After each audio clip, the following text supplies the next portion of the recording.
Let's find out.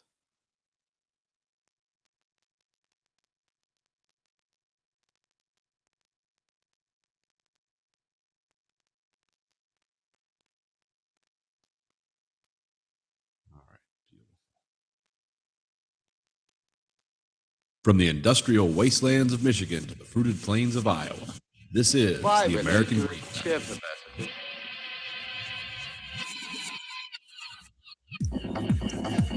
You are the dead. Remain exactly where you are. Make no move until you are ordered. We burn them to ashes and then burn the ashes. That's our official motto. Now we can see you. Clasp your hands behind your heads. Stand out in the middle of the room. Stand back to back. Who can explain the fascination of fire? What draws us to it, whether we're young or old? Here comes a candle to light you to bed. Here comes a chopper to chop off your head. And welcome to the American Breed Factory Podcast. This is Nathan.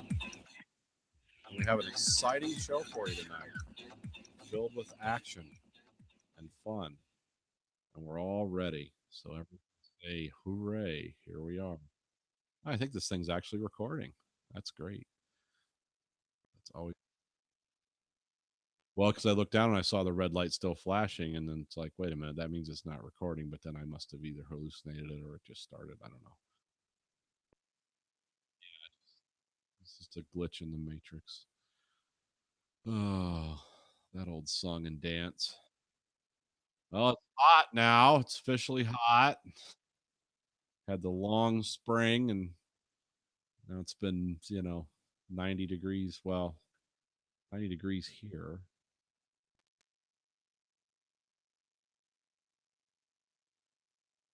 Yeah, the violent storms and death and we're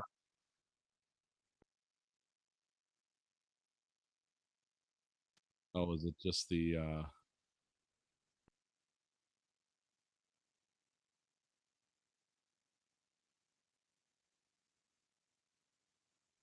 oh yeah, that doesn't bode well.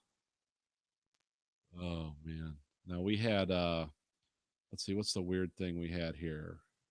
Well, it's like 80s and 90s with the 1,000% humidity. That's the wonderful summer. Then when I was riding to work the other day, I Thursday, it was the weird lightning that the sun's coming up.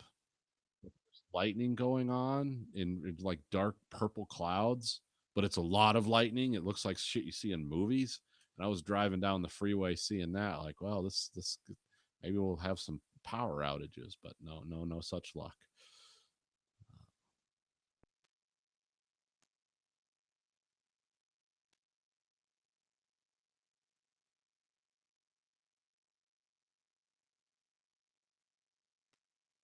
Yeah,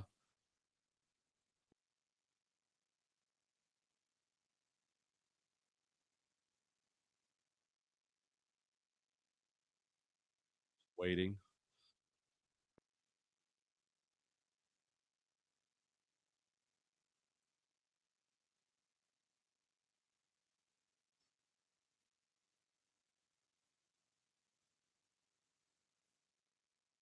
Yep, that's how you know it's here. The long summer has begun, but well, it's about time because everything was like, I don't know if you saw any of the pictures we put up, but we were looking like the Pacific Northwest here, where it was raining so much, like every day it was raining, and then the sun would come out, and then it would rain, and the sun would come out. We were like neon green grass, and all the trees were like just giant. A whole week of 80s, 90s, and everything's starting to brown up at the edges already. Like, yeah, here we go. Yes. Well, I guess the crops are really shitted out this year here, so because there's been so much rain, it's kind of screwed it up. So sure, groceries will go up. Yeah, no, it's been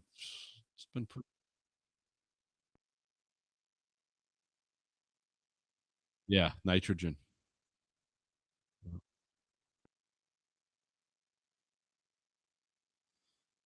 I don't know how much they grow like a lot of weird fruit here. Like Michigan's known for cherries and strawberries, and I know they do regular cash crop, but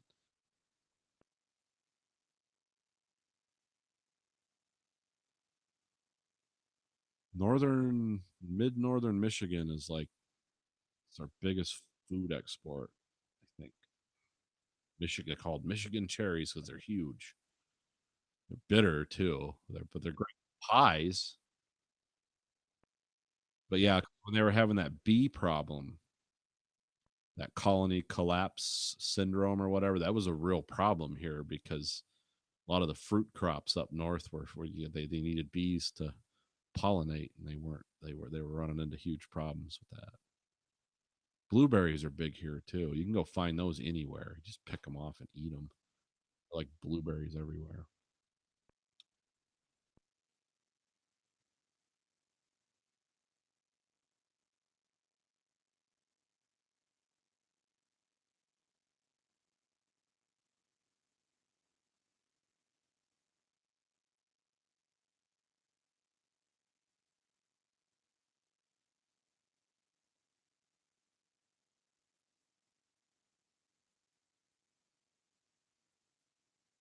Yeah, Texas doesn't seem like a wine place to me, but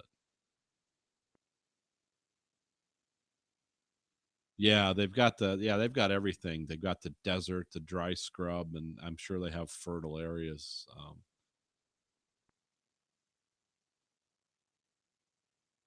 And never forget pumps. You can always pump water anyway till that dries up. I'm not sure.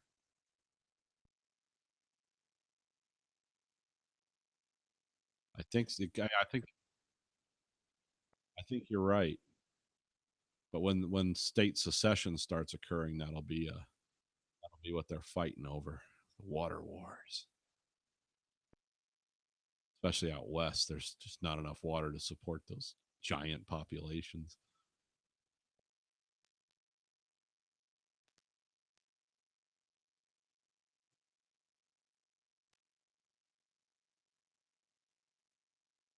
No. Why? Always saying join the NRA. Why the NRA is not crazy enough, or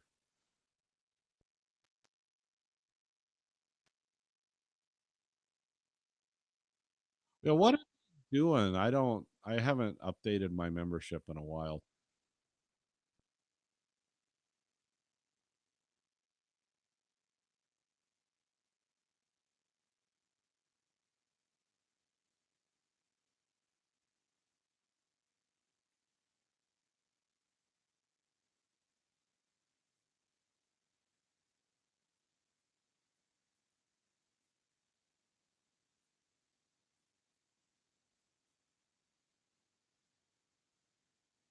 Oh yeah. Oh well, yeah. Fuck him then. I didn't know.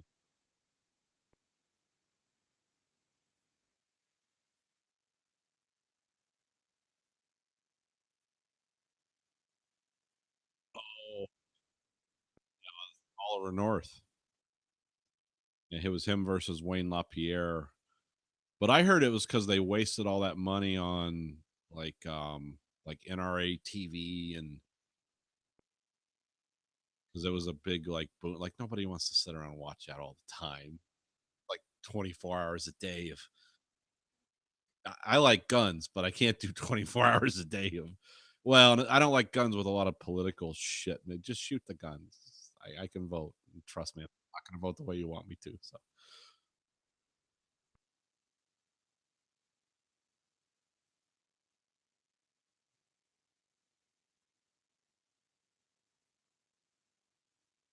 yeah, that's the one I still belong to is the Michigan version of that, Michigan Gun Owners of America, because that actually affects me. Like the NRA doesn't, ever since they don't ban things here. Like as a matter of fact, they got rid of all their laws here almost because now switchblades are legal here.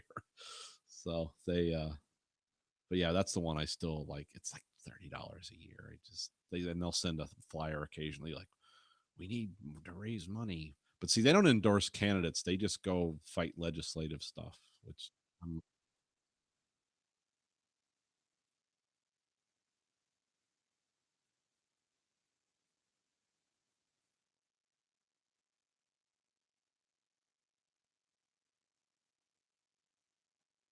yeah, I don't. Suppressors are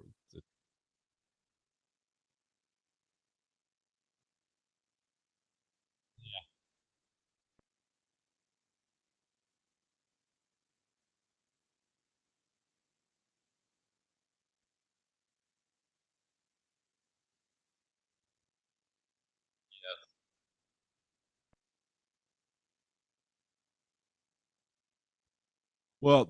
The thing about those is like the reason I don't get into those is because I don't have the money to do that. I live in the suburbs of the like the Metro Detroit area. It's like I'm walking around with a gun with a huge silencer. I'm like, that's only going to lead to unwanted questions.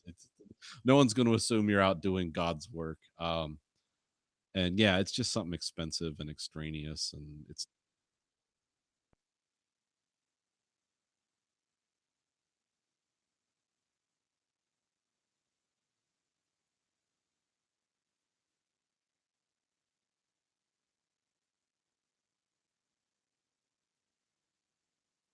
you have yeah you have your 5 grand plus into a fucking toy. You could have a cheap. You could like build a motorcycle up for that kind of money. There's a lot of yeah yeah. There's things. I mean, if you got to have a hobby, that's not the way to go. Speaking of guns, because we went and shot last weekend, and I saw something in the gun store that was like it just again these things capture my imagination, and they've been out for a while, but I actually saw one, and it's the 870 TAC 14. You ever seen those with the bird's head grip? It's a shotgun.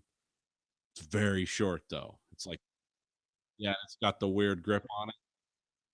Yeah, yeah. It's the this is the Remington, and this one was the Marine Duty with the nickel plating on it, so it looked really awesome. And I was like, well, I got a contract coming up, so I'm not buying any toys like that. But yeah, well, because it was never manufactured. Because I as soon as the guy, because I said, can we pull that off the wall? I want to look at that. And it's like, yeah. I said, do you have to get his tax stamp to own this? Because to me, it's just a sawn off shotgun. That's it's like you have to have tax stamp to own this. And then I got the whole spiel, and I was like, really? You can just buy this? He goes, yeah. It is just like any. It's a weird classification because it's not a long arm, it's not a pistol, but it's like, yeah, you could just buy this today. There's no waiting period. Just take it out. And I was like, oh, that looks fun, but no, I don't have the money right now. Yeah, it doesn't have a shoulder rest. Got to hold it in your hand like that. Which,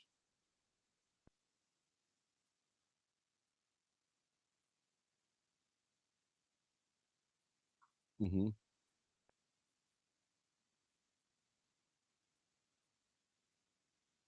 yeah, yeah. There's a lot of ways that they're circumventing the law with, and that's exactly what this is. But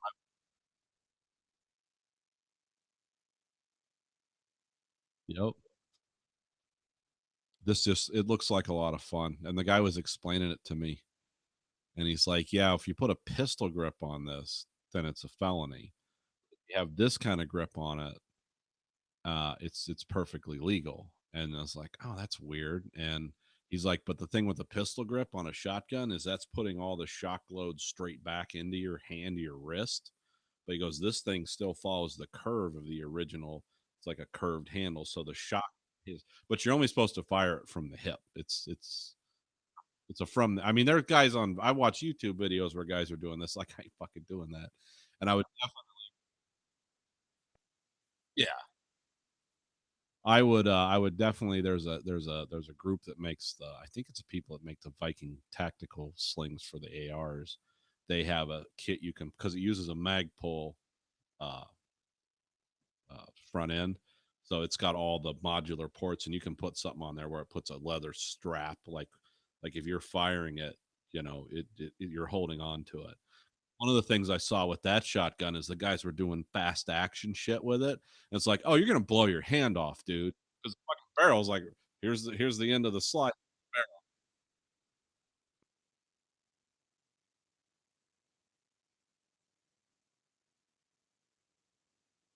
Yeah, so that's one thing that I noticed a lot of things about that myself just in the gun store, and then I started looking stuff up about it, and they're all like, "Yeah, this is not a rookie gun. This gun can fuck you up." I was like, "Yeah, it looks dangerous but cool." And then someone had a video where they described this is the modern equivalent of a battle axe, and I was like, "Yes, exactly what that is a point blank weapon. This is wildly effective at point blank." I think it only holds like 4 shots though. 'Cause there's not a lot of.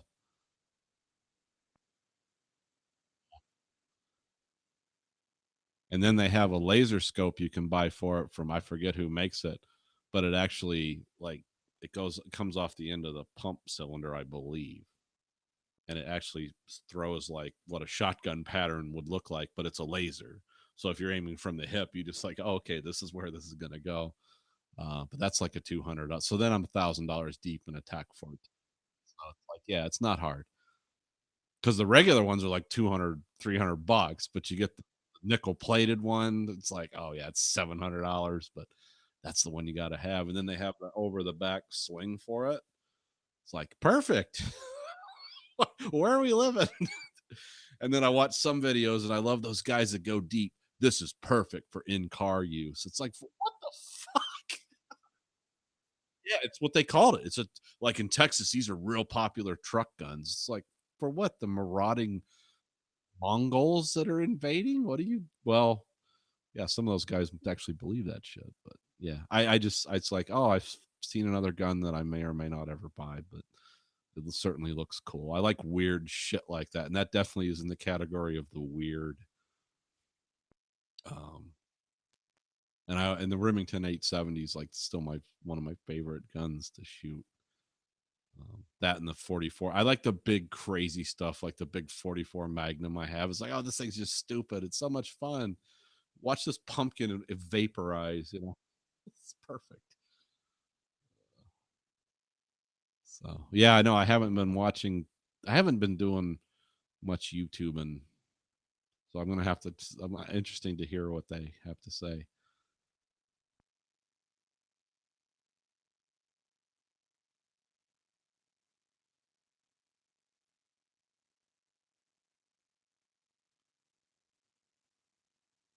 Jesus Christ.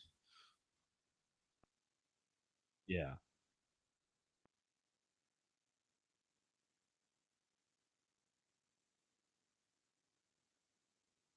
Okay.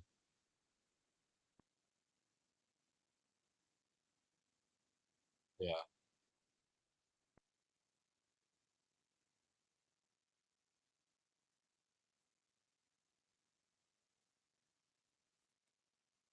Yeah. I don't have a full machine shop in my garage where I can make these fully automatic, but I can.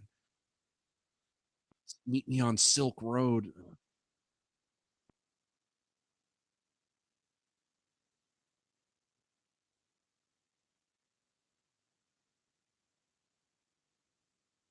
Nice. Hang on, boys. Well, I like when the guy on Demolition Ranch had the support version of an AK where it has the really long, thick barrel and the tripod, but it's still essentially an AK-47. It's just like one that you can. Yeah, yeah, yeah. It's the long, heavy barrel, but it fires the same round, I think. And he said this gun is really accurate, but then he was moving around with it. But the barrel is so long and heavy, ridiculous. But and it never misfed. They were putting like drum magazines, box magazines, and it's like never misfeeds. But it's too unwieldy for.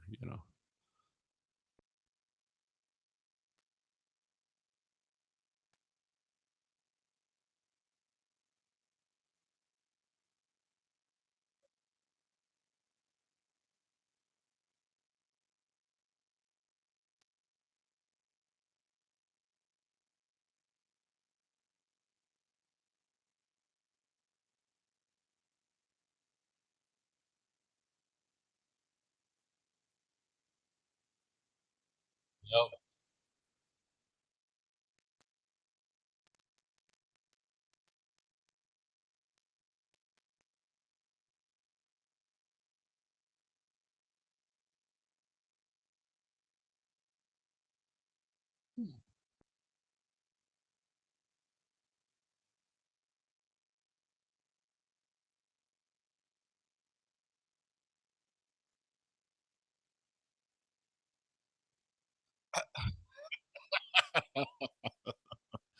Oh, you gotta love that humor. Yeah, I've never. I want an AK-47. I've always said that, but I want a real Kalashnikov, and I want it with the Soviet military acceptance stamps on it. And because of the history of it, and I just want it in its original form. That's all I want. Whatever it did. I mean, I can't get a fully automatic one, obviously, but because there's all kinds of AK-47s you can get, but they're made in South Africa, they're made in in China. I don't want one of those. I want a real Soviet era AK-47, and they're completely illegal to. They've never been legal to import. I don't think.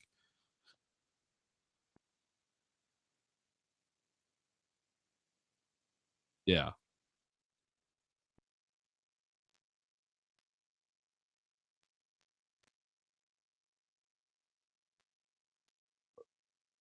yeah, the Israeli South African hybrid because both those countries were under weapons import embargoes, so they teamed up to make their own guns. That's because Vector makes that too.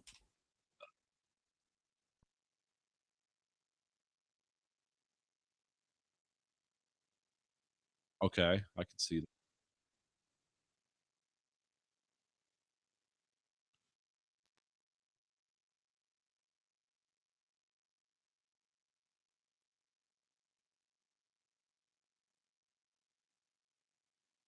Yeah, it's like Heckler and Koch G3 prices.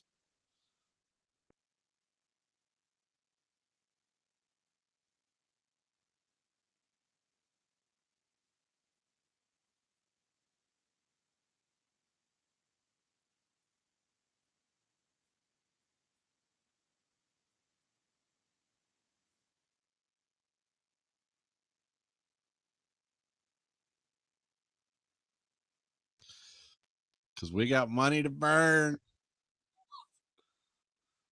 Uh, oh, why not? Is it too valuable?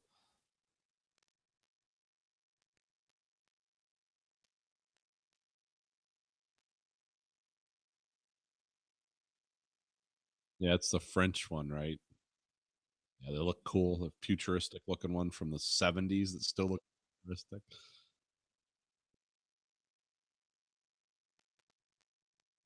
But yeah, that's guns. Mini gun channels. They're always. I'll watch them though. They're always fun. I just wonder, like these guys. What did the one guy have?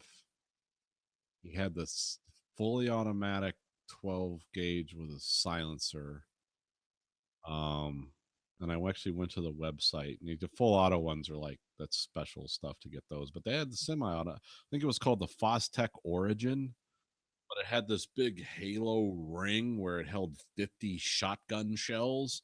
He was firing this thing. It was full auto. It was dunk, dunk, dunk, dunk. I was like, God damn, that's a lot of destructive power flying out of the end and never jammed. I mean, it never. And they had the clip fed or clip, a magazine fed shotguns at like 30 shots or 20 shots, or they were ridiculous looking clips.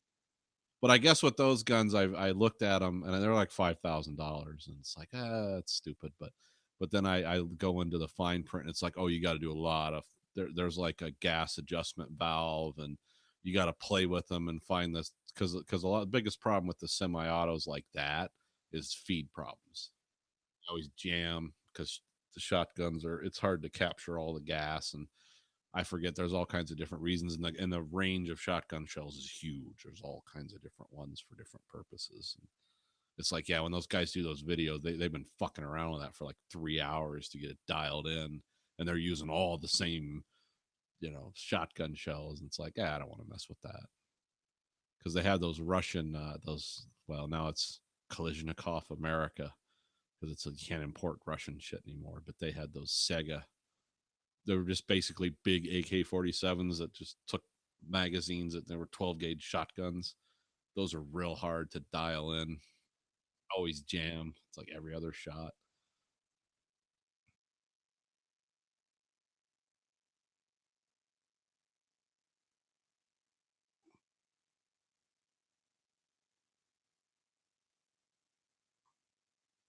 Hmm.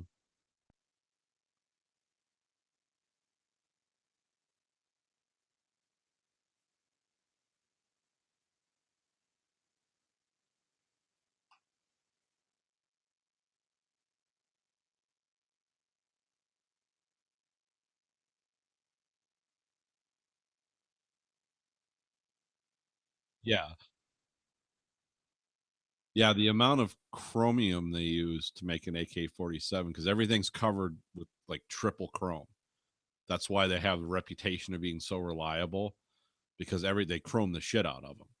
So that's why you can literally, like, if they start fucking up on you, like if the action gets sticky, just use motor oil in it. Yeah, anything will lubricate on a surface that's slick. And yeah, uh, they're not the most profitable gun in the world.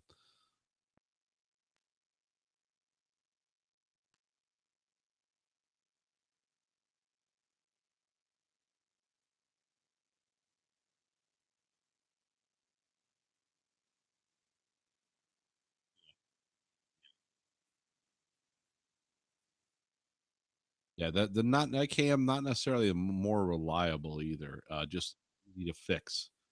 It's like, oh, how much is the 30 cents for that stamp part? Okay, clip up, we're back in business. But field failures are, a problem. I mean, Glocks are just the same way. You can submerge a Glock in cement, and jackhammer it out, pick it up, and shoot it. I mean, that's a super reliable gun made for profit, but it's also they've made the same gun for years.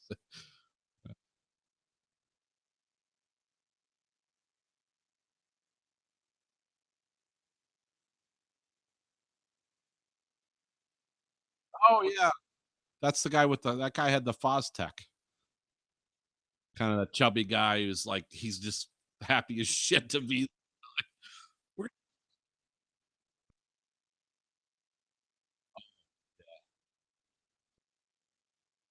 Yep.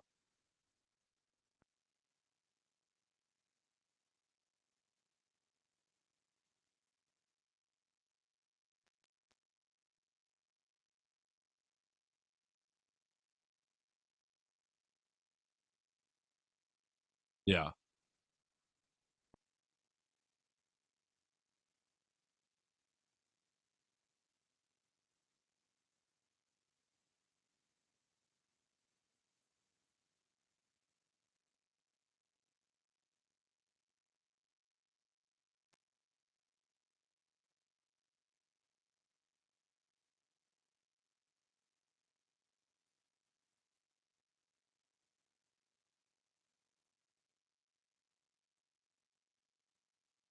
Oh, did they make the gas tube out of a metal that would fail first, or oh, yeah,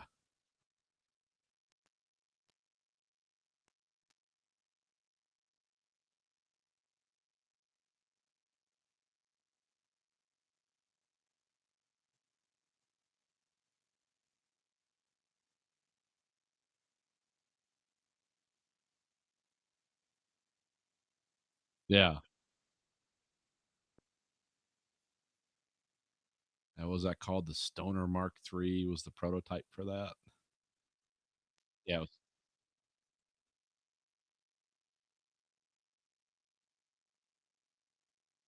I don't know because yeah, it's. I mean, there's what book I have about it called the Black Rifle that talks all about the history of uh, who Eugene Stoner was and what the ingenious shit that he did, and then how when it got into the hands of contractors, they like, well, how can we make this cheap? And so the gun got a very bad, undeserved reputation, not because design, but because of its manufacture and also just the brutality of that gun. Like, it's like, oh, we don't want that fucking M14. That kills people.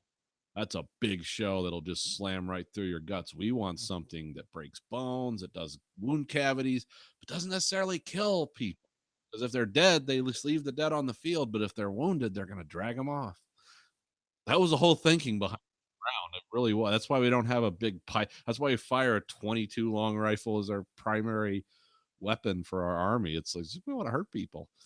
I don't want to kill them. Corpses don't need to be fed and have surgery done on them.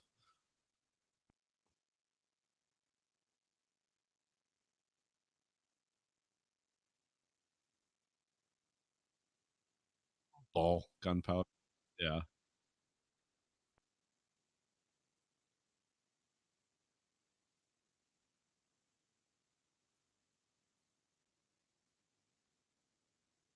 Yeah.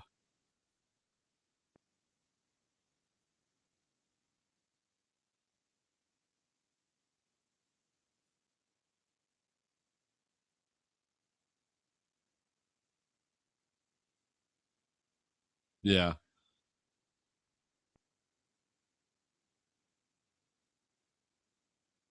Well, yeah, yeah, just that's occasionally I get like consignments at these places of military surplus ammunition. I'll never buy it, no matter how cheap it is. It's like, that has acid in it, right, to stop it from denaturing and fouling and stuff. It's like I'm not going to shoot that in this gun because that was designed for certain types of weapons. This isn't one of them. It's like, oh, these 45 shells are really cheap. It's like, well, you're going to shoot that through your $3,000 1911. Good luck.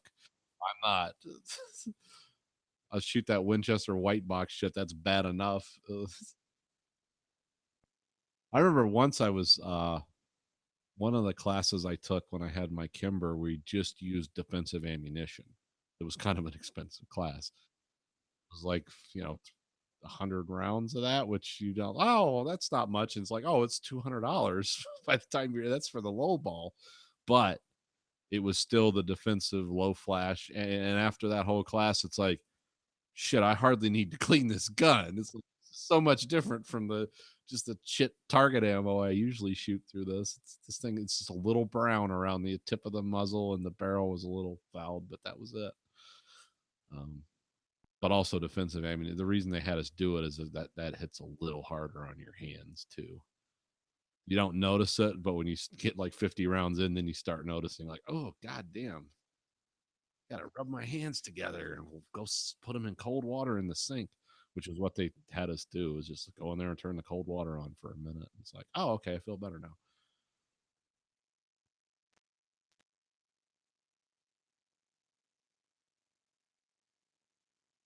Yes.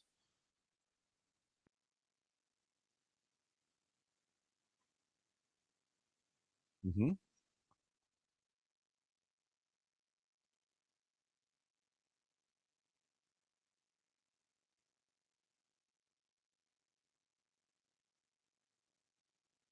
Okay.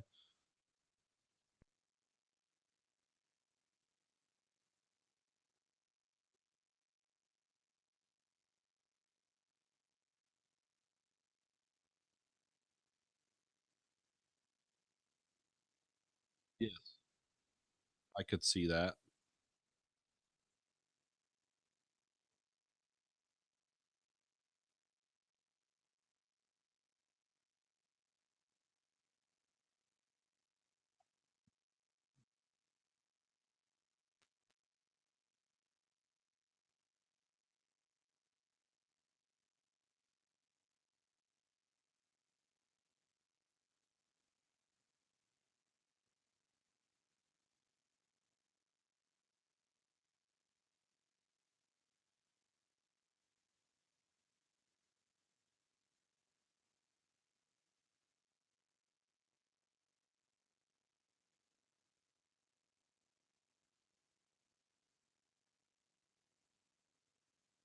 Yeah.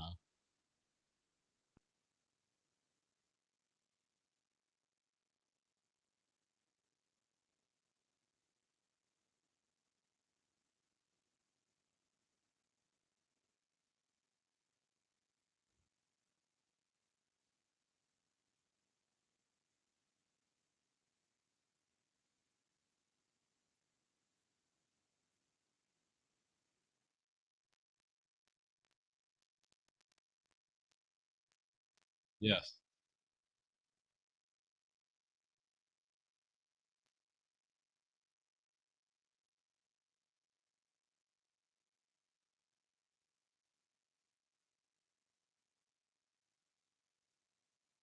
Yeah.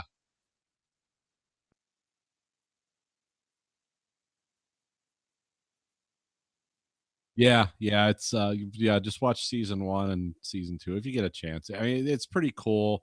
Again, I'll reiterate, it's not the most original thing I've ever seen. It's like, oh, these are people that like American TV shows like Lost and Westworld, and but they want to tell the like out of sequence story, but with time travel as but it's not hard to follow once you start following it.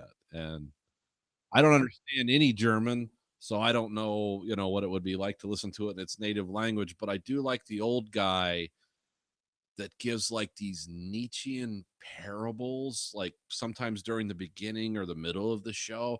And I just had this funny thought because this guy was talking about in life, we equate time with, but really time is God. And he gives these speeches, and I just want him to say, and of course, God hates us because we're German, and we wouldn't be German if God didn't hate us, because it's that kind of tone translated to English. It's like, oh, okay, there's probably some beautiful prose there in a language I don't understand, but translated to English, it just sounds like, oh, they're just doing Nietzsche stuff. With it's like, yeah, God has betrayed us, so we will kill him with time travel, which is really actually a component of the story. They talk about shit like that. So I'm sure there's like some cultural shit. I'm just getting the dumbed down American version of it, but it's it's a cool show. But also we've seen things like this before.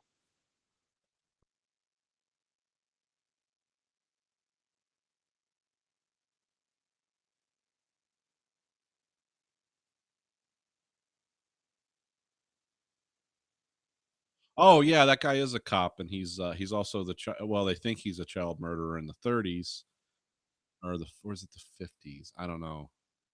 Yeah, the 30s stuff doesn't. A lot of it happens in the 50s with that guy, because he's still around in the 80s, and he's in an insane asylum, and then he finds his son who's also from our time but got moved back to the 80s. And but it's not hard to follow if you pay really close attention. Yeah. No, yeah. Yeah, if you're awake, Dark, especially season 1 is cool. Season 2 was good, and then they ended it like, because season 1 ended, they were in the apocalyptic future of like 20, because there's a 30-year time jump, and it's like it's 30 years between time periods, but if we jump 30 years ahead, we can end the last cycle of time travel, but we're all still the same people. And sometimes it's the same characters played by different actors, older versions of themselves. And but again, we've all seen things like this. It's not too hard to follow. This isn't like Primer where you're like, what? You, no. I got it right away. It was, I mean, like I said, if you can sit through 2 seasons of Westworld, this is no problem. So, nah, no, not really. And but it's interesting. It's cool in its own way. It's it's it's like if the Germans just like, we're gonna make a real hit American TV show. It has that kind of vibe to it. There's nothing cultural in it at all, really. It's just we're jumping around in these different time frames, and then there's an apocalypse future, and we got to stop that from happening, which has to do with dark matter and time travel and the singularities and the Higgs boson. And it's all just a bunch of, it's like Star Trek, just adjust the quantum field and whatever, it's like there. But it's fun, it's well done too. Acting seems to be pretty good. um and it is dark. It's like it's not, there's no happy resolution. But at the end of the second season, they seem to imply that, like, now people from aliens are coming into it, or people from another planet. And it's like, oh, okay, are we gonna jump dark here, or is this gonna? Because each season, it steadily builds. But yeah, check it out. It's fun. It's a good way to kill 12 hours. But yeah, just listen to the narration and the way that guy talks, and I just started laughing to myself. We're Germans. We're made to suffer. But we know why we're suffering. It's not like the stupid peasant Russians who just suffer and die and think it's yes. God is afraid of us. So yeah.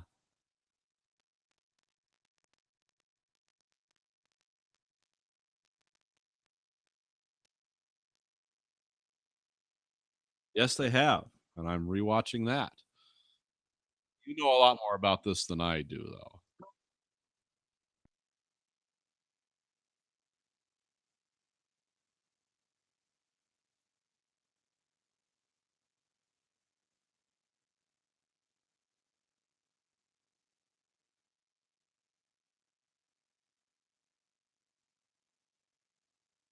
Yeah. Ah, the good old days.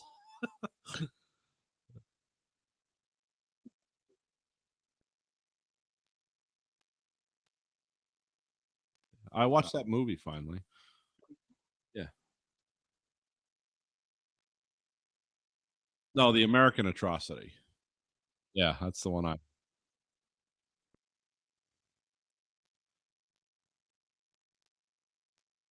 it looked cool.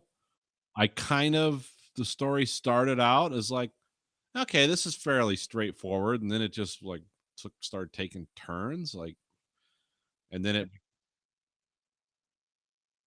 Oh yeah, yeah, definitely a story written more in the Western tradition, but still kind of. It's like, okay, was this whole treat like what is it to be human? You know, are we still talking that and okay. So it looked like Blade Runner with a lot of shit going on. I love the visualization of it. I like the characters. I mean, I didn't like dislike the characters. Um, so it was yeah, it was very Blade Runner. It was like oh, a retelling of Blade Runner is kind of but cool.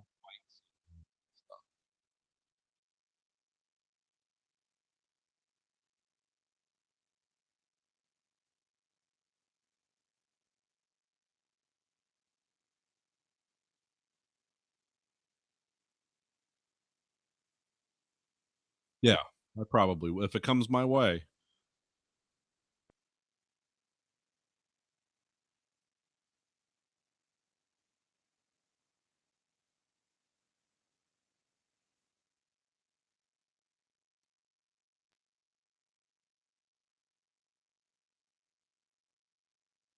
Okay.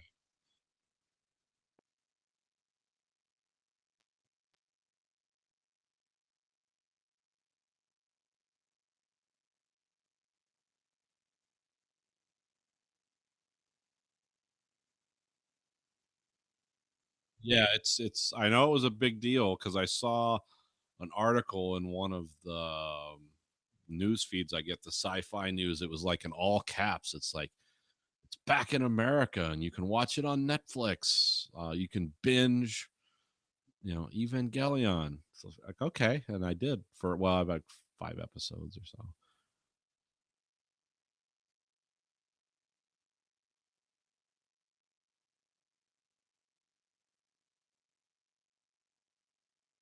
Yeah.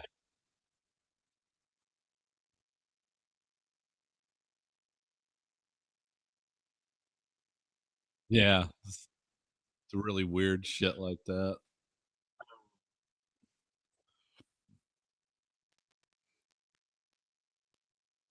Yeah,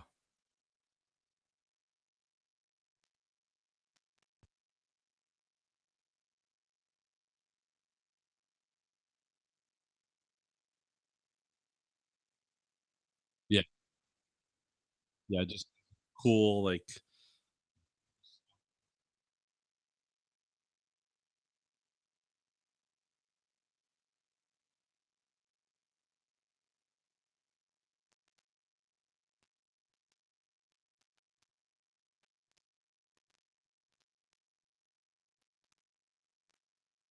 yeah,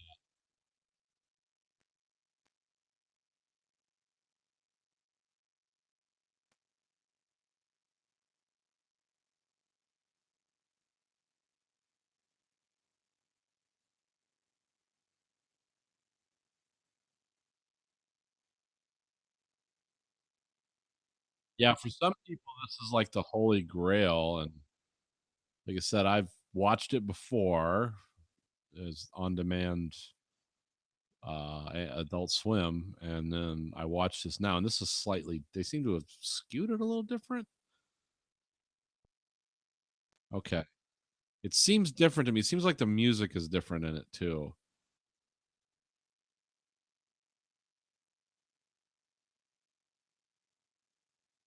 Right. Oh, because they couldn't get the Sinatra rights for the U.S.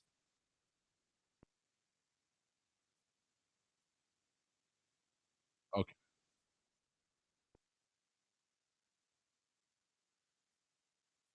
I don't know.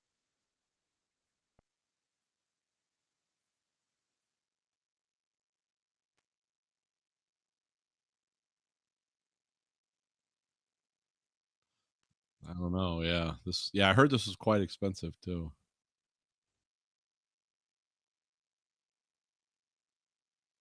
Yeah, I'm gonna try to get through it, and I'm gonna try to get through the accessory movies also.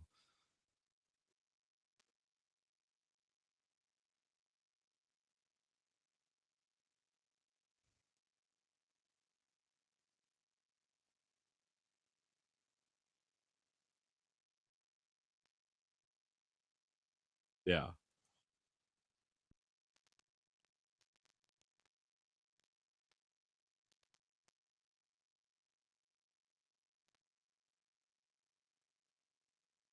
Okay.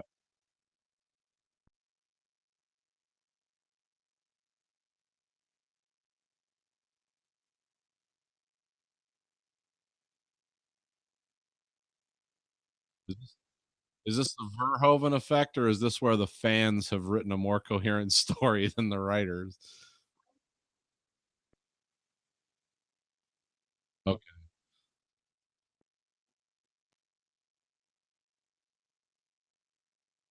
Oh yeah.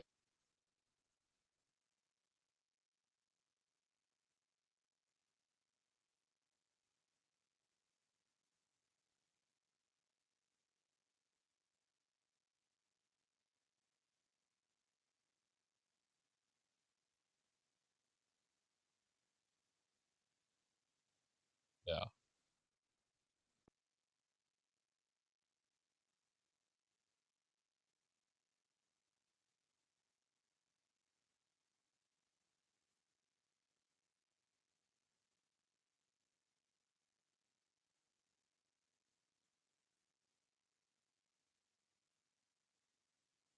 Okay. Wow. Oh, they vandalized the studios. Yeah.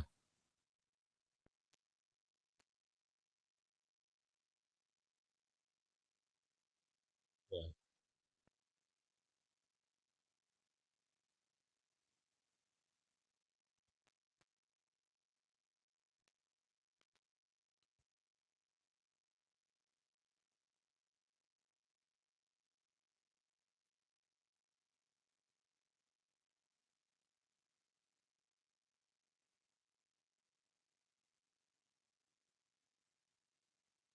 Yes.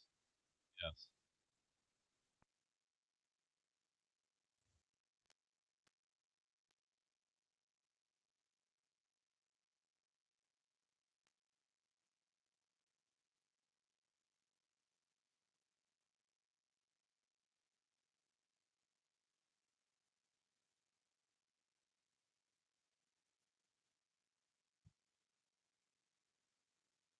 Yep.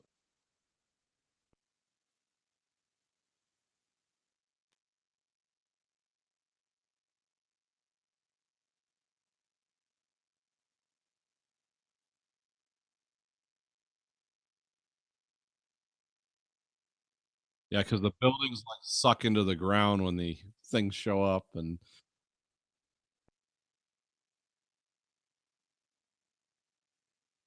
hmm.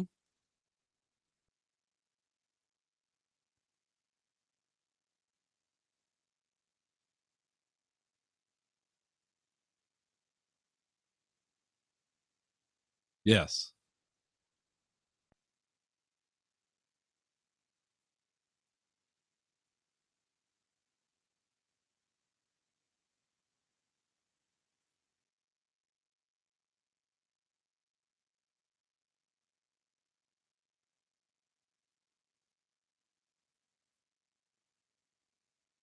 Yeah. When we need a graphic, we just like, oh, that's a cool looking base. How does it interact with everything else? No, no, it's yeah.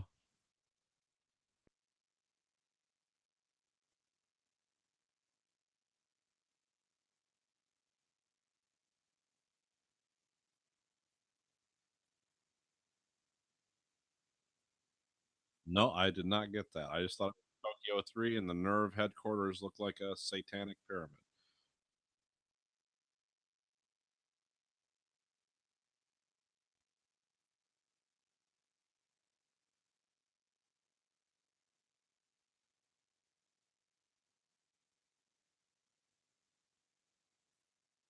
Yeah, I noticed that. I thought I was missing something, but okay.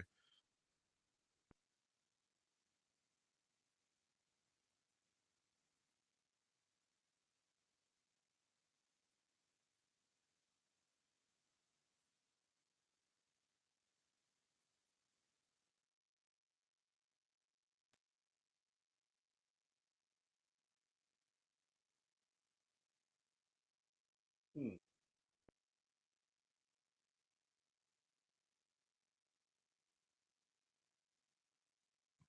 Mm. Oh, okay.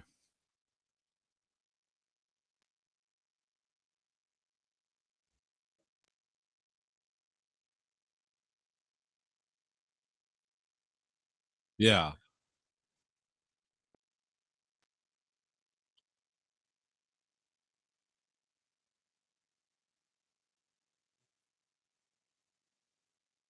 I think so. Yeah. Yeah, which I love that. I remember I think I quoted that on another show. That's my favorite logo for a clandestine organization. I think the CIA needs to snap that up immediately just to create more fear and anxiety.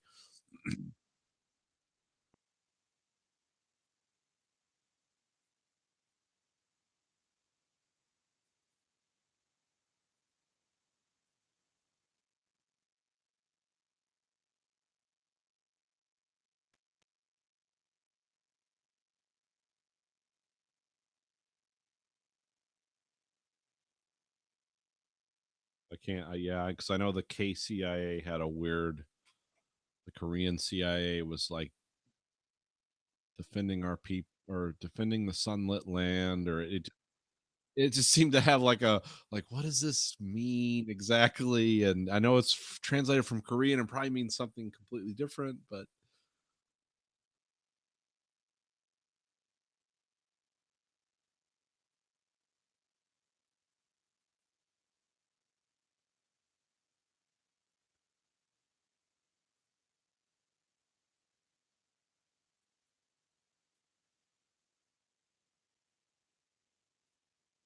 oh, is this your gap cycle moment? Okay. No, it's because yeah, like just I'm really in love with this particular thing, even though I know it's wildly flawed.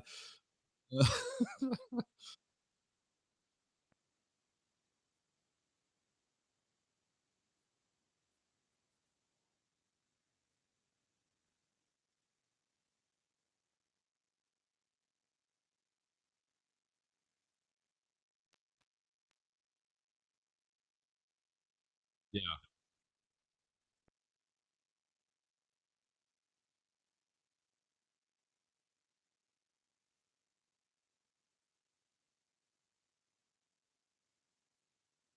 yeah. All the things in the dark are like the main part of a Lynch movie.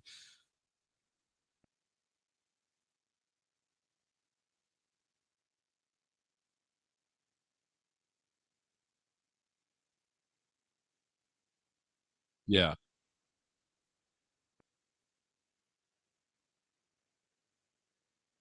Okay.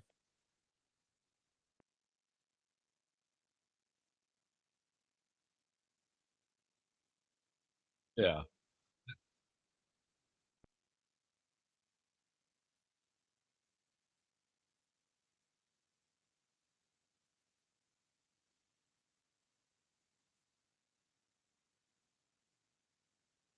Yeah.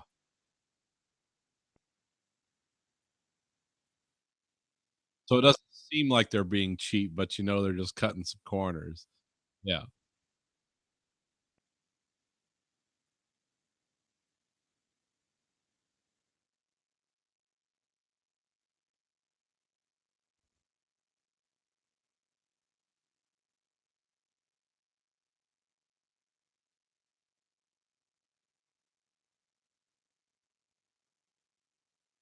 Yeah.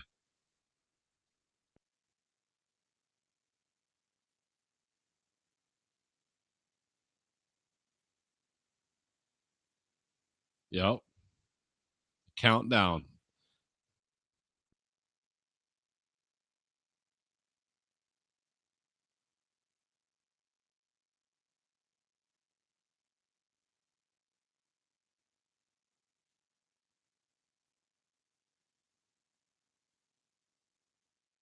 And the angels they fight are weird looking.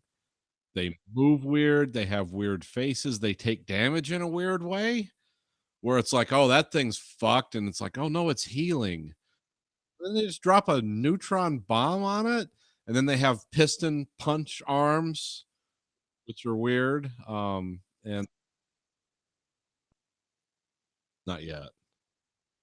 I've got the flying squid thing now, or no, the yeah, it looks like a manta ray with a bunch of tentacles or something.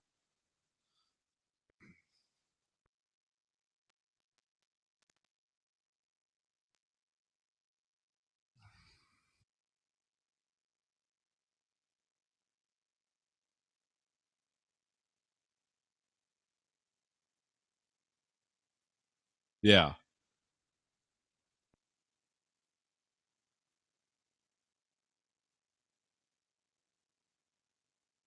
Yeah, their whole culture swings around this.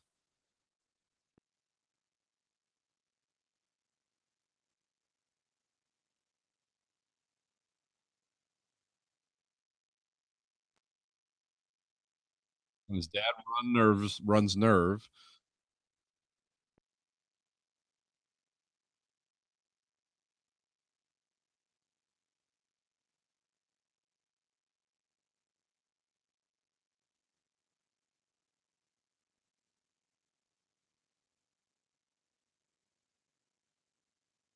Yeah. No, they're just like the things that are attacking. There's some re-engineered for that. Yeah.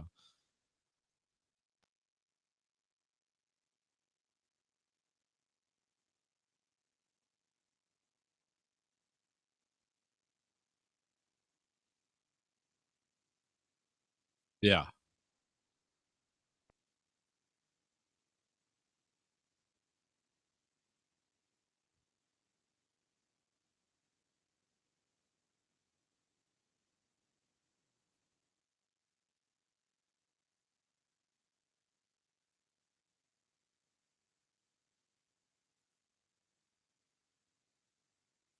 Yeah.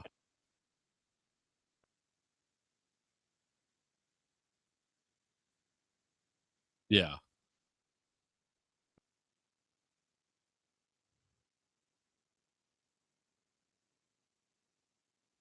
Yeah. Yeah. Yeah. There's a sideline. Well, that's why I like the Machine and Krieger models so much, is because those are just organic industrial shapes. And then you find out the guy who created Machine and Krieger, his job, what he went to college for, was an industrial illustrator. Oh, okay, so this is why this works. And that was supposed to be that became models that never launched anything else, but they were supposed to. But anyway, go ahead.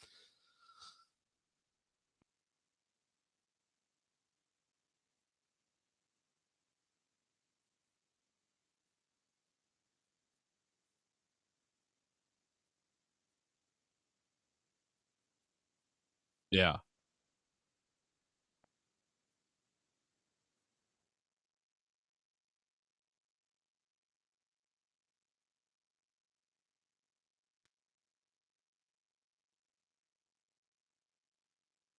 Yeah.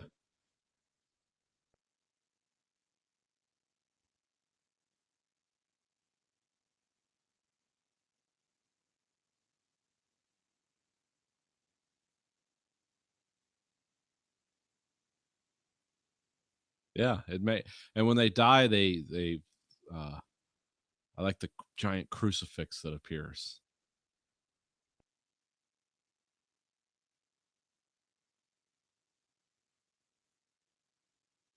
Yeah, and there's also a lot of Judaism in it too. There's a lot of the names and the things they refer stuff to. It's like, oh, that's stuff from the like parts of the Torah. It's like, oh, this is really weird. But they're just taking. There's no connections to be drawn. They're just borrowing concepts that look cool as a as a Zen Buddhist culture would understand them, and it's like, yeah, put that symbol in there. They love symbols in Christianity.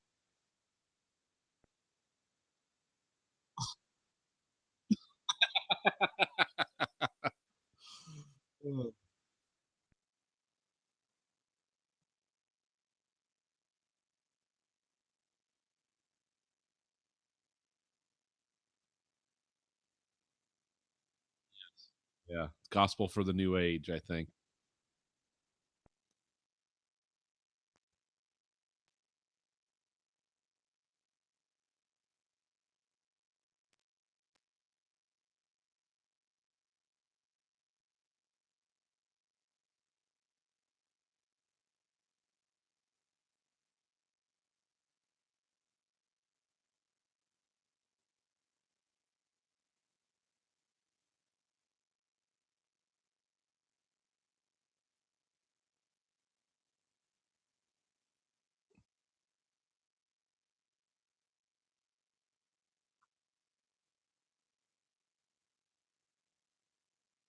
Oh, okay.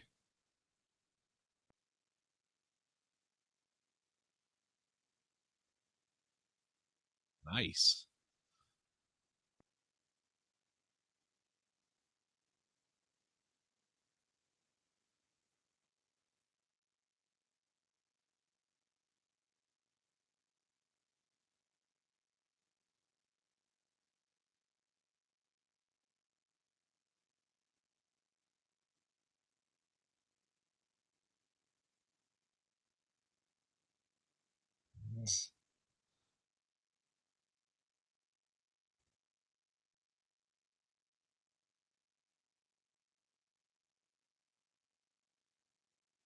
Yes.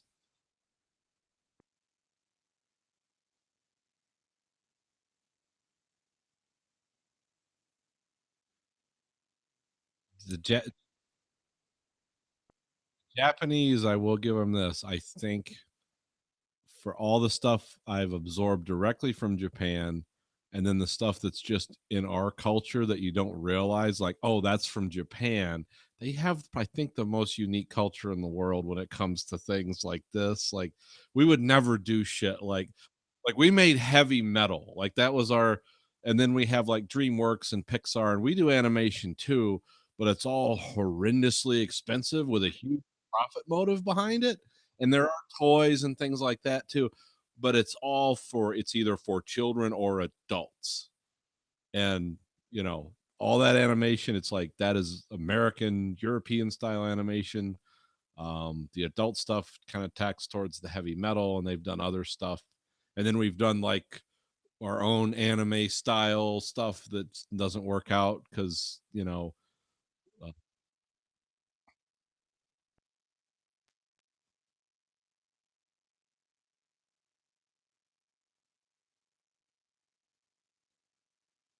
yeah,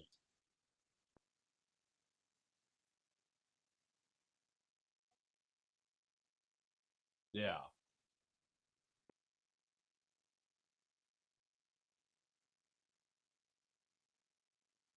yeah, yeah, totally. Mhm. Yeah, yeah.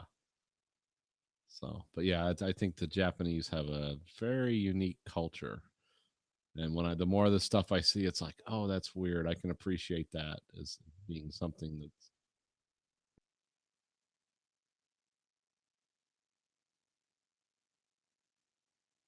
yeah, I remember hearing something about this.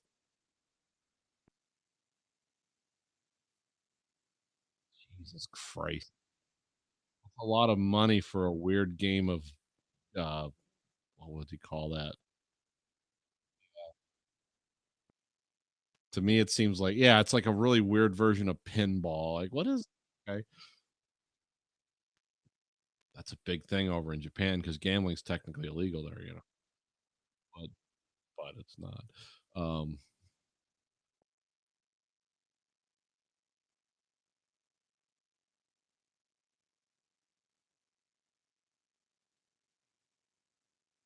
yeah, yeah. In this seamless transaction. Also, we can't have pubic hair on our porn. Like, okay, but you're still showing just horrendously weird porn, but okay.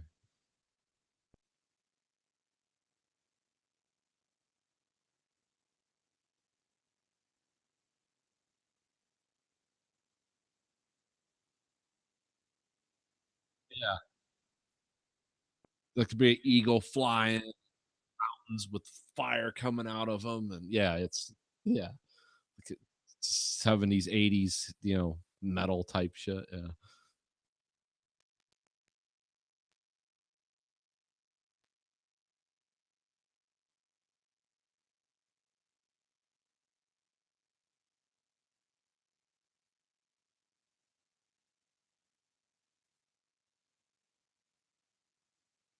Yeah, it doesn't surprise me to hear that.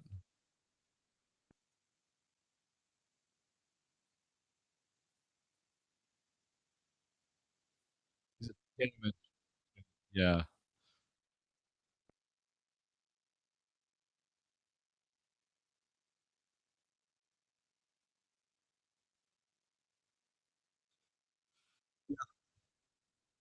Think of all the self-doubting and angst you had as a teenager, and then imagine having to save the world.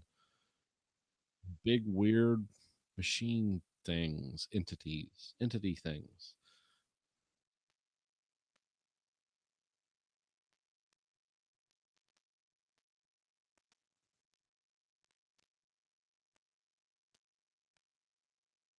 Okay.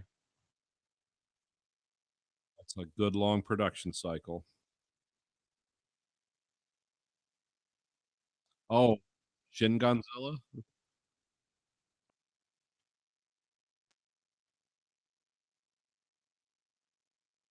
I haven't seen it. I've read some reviews about it that say it's kind of cool. It's definitely not like the Godzilla movies, like the budget is way smaller. Um, but it's more like there's no central characters, I've heard. It's like it's a weird because it's like it just goes from one group to another and things like that. But I've heard other than that weird story structure, like it's actually pretty cool. But I haven't really seen I don't I gotta find out where to watch it.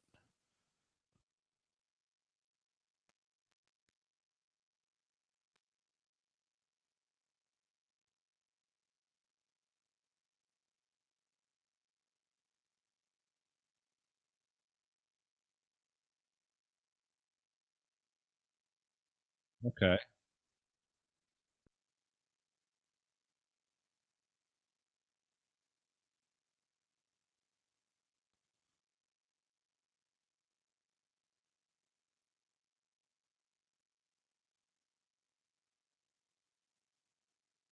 Okay.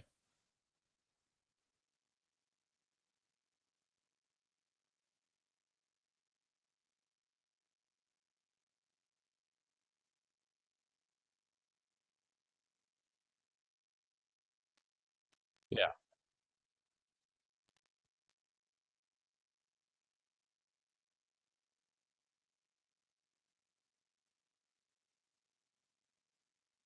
Okay.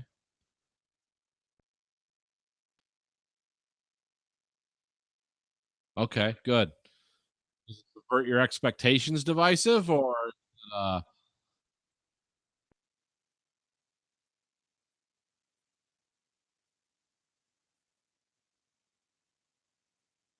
what a shock.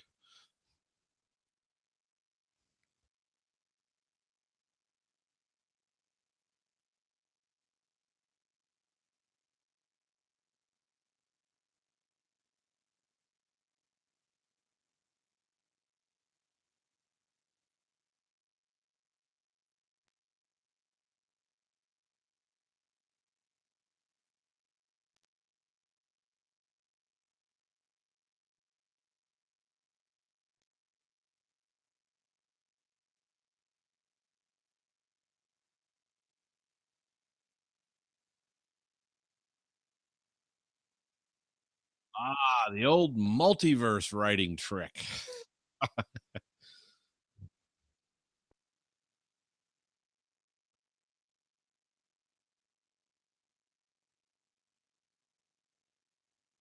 I'm gonna be watching it. Gonna be watching it. It takes a lot to confuse me, but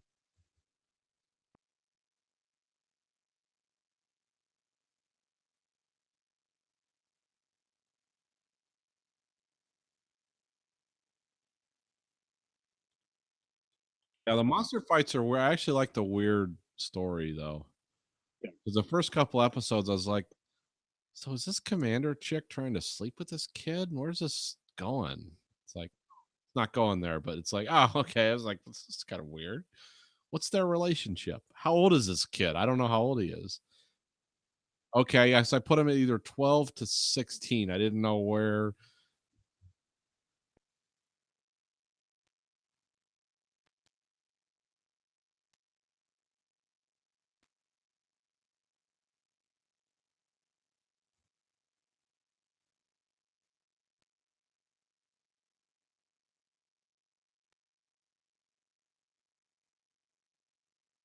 Okay.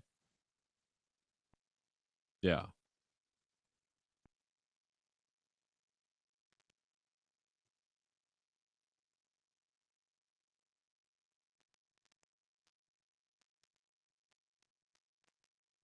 Good. Well, I got to get that in there. Yeah.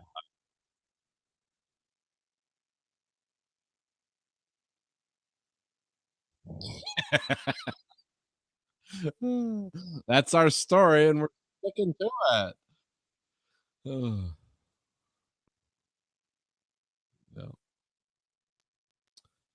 Oh, so what was I? I was going to transition into something. Oh, divisive. Yeah, Star Trek Discovery. Finally checking that out. Um I don't really I don't know how much I want to say about it. It's just when I mean I heard all these things, I was always watching this from the sidelines, like not really watching it, but just reading about it because I wasn't willing to pay for yet another streaming service, but I finally got access. And I watched the first season. I was like, this is kind of I actually like the main character for a while. I like some of the stuff going on. I like the stuff with the Klingons, even though they're just retconning the fuck out of everything. Oh, this is continuities. No, it isn't. This isn't the fucking original universe, whatever. And then by the end of it, I was like, yeah, this is everything I read, and that's cool. But the way it was presented sucked. I didn't care for just the mirror universe and like all the great tropes of Star Trek. I thought they just went too far, and it just didn't interest me after a while. And then I start watching the second season, which was supposed to be different and fun. And I was thinking to myself, did these people who make this ever watch Star Trek? They have they ever watched an original episode or even Next Generation or even God forbid Voyager or something? I mean, my overall impression of this is like I'm not tuning in for season 3. This is terrible.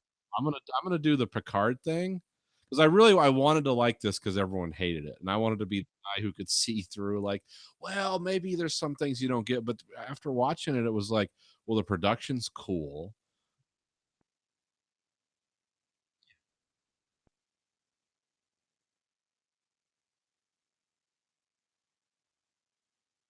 Yeah,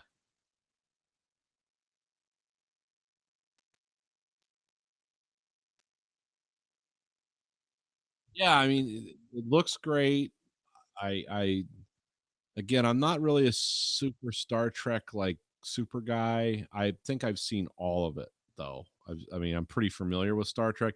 There's things I like in Star Trek, the starships, the thing because I build models and stuff. I've always kind of drawn to that. And what I it's here, but like I said, they're just they're fucking with the continuity in ways that I don't like, and they're making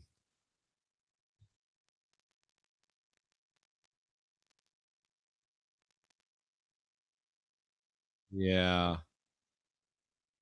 Isn't that why those movies are not like a going thing anymore though? Because it was too much of that and not enough.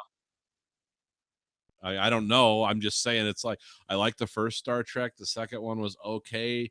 The third one was almost kind of like, oh, these people did watch Star Trek. I'm talking about the movies now. It's like this is like a good Star Trek show. It was weird that they made it into a whole movie. I think they had to stretch it maybe too thin because I like Idris Elba as an actor, but I didn't really care for his story in that. I thought, oh boy, they're really just this is like a membrane that wraps all this together poorly. And then yeah, in this I could definitely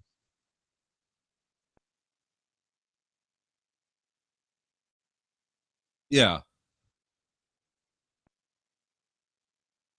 Well, they certainly talk about their love of science and their like this is why this is yeah, and it doesn't seem like a lot of thinking going on. And the Klingons in this seem stupid. And I mean, they were always they were violent and they were driven by a self-destructive culture. But in this, they just seem like idiots that can be cowed. Like, oh, well, we'll just, this person had a kid with that person or whatever. And now all of a sudden she runs the empire and it's like, what the fuck? Those are not the Klingons. Like the Klingons I knew were like more like,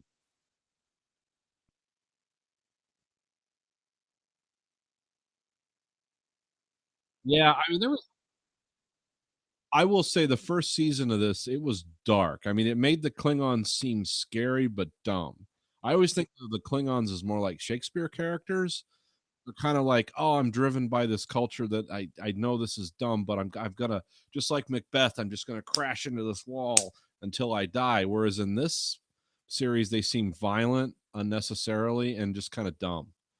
Dangerous, like dumb people with really scary weapons, and then but with ships that like never corresponded to anything. And then in season 2 they're like they show a brief blueprint on the screen like this is the new Klingon battle cruiser, which is like the one I made, the model I made. It's like, wait a minute, the shit you have is way more effective and much bigger than the one from the motion picture in the original series. So I didn't like it. I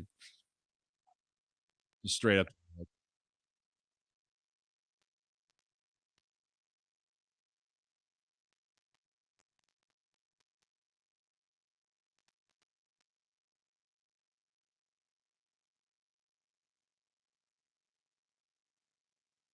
Yeah, this is trying to be coupled, and season 2 is even worse. Season 1, they sort of had a through line. It's like we're gonna okay, the Burnham and her original captain and the Klingons and the Battle of the Salton Sea or the Binary Stars or whatever, and then Mirror Universe, and then and then the evil people from the Mirror Universe are gonna run our intelligence division. Um, and then the captain was from the Mirror Universe, and he was a good bad guy. And actually, the Captain Lorca was the most intriguing character in the first, because after Burnham kind of like she was supposed to be a foreground character, but we had commanders and people and all these people doing stuff, and then she's sort of like, why is she in the background again? Like she's supposed to be the main character, because I thought the conception of this show was, well, we're gonna take this from the position of like a lieutenant. We're gonna shoot a story around that where there is a captain and there, because you had Picard and Riker and all those people, but this is going to be more like a Barkley type story where background guys doing stuff. And then they moved her out and moved her back, and but the first season was kind of interesting. The second season, it seemed like, oh, they just fire all their writers like every 3 episodes, and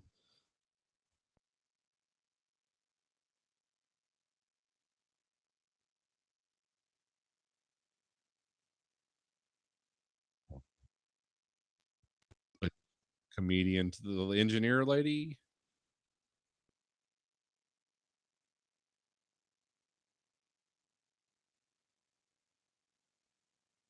Okay, okay, yeah, I do remember.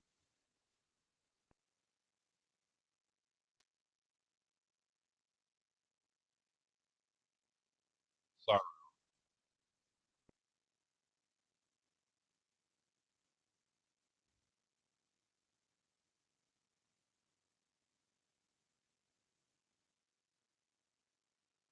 Yeah, it's weird.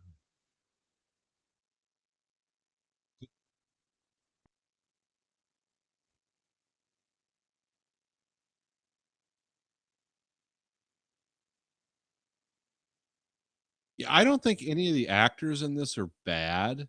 I just think they're I don't know.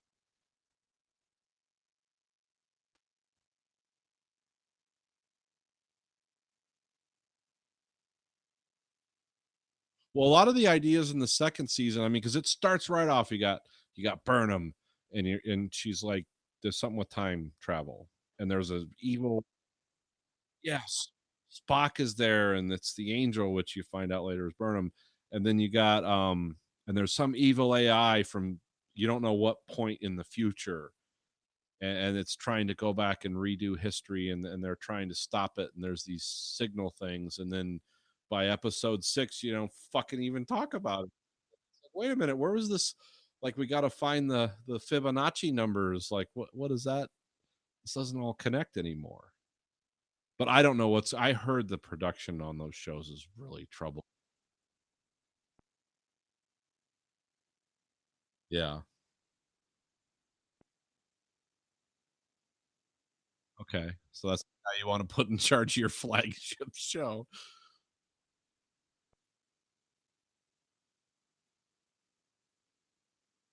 Yeah, you've told me that was pretty good.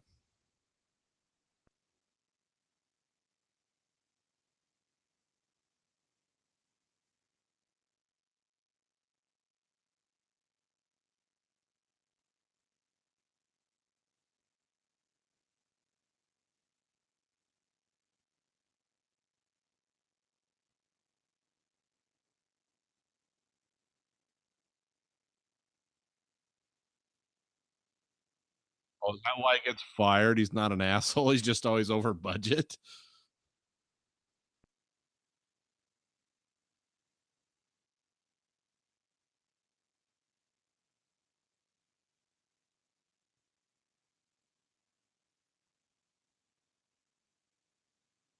Yeah.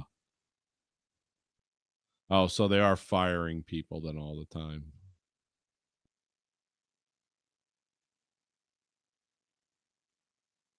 Okay.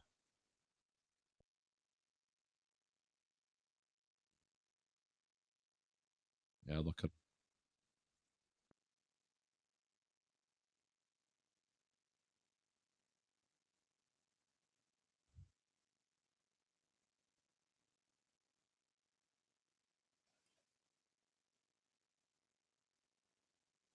okay. Okay, I've heard that name.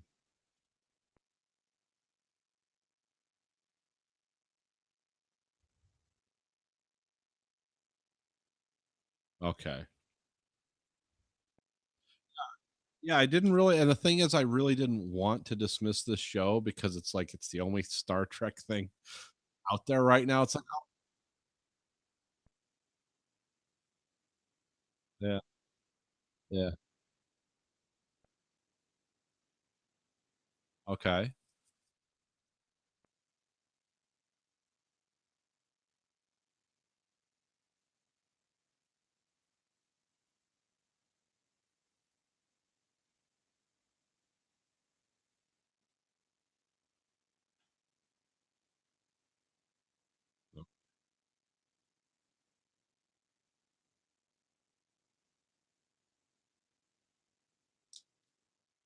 Huh.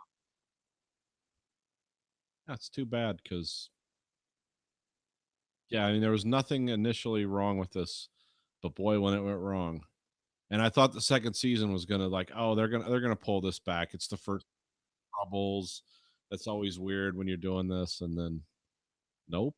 And then I hope the Picard series is good, but buzz is terrible around that. So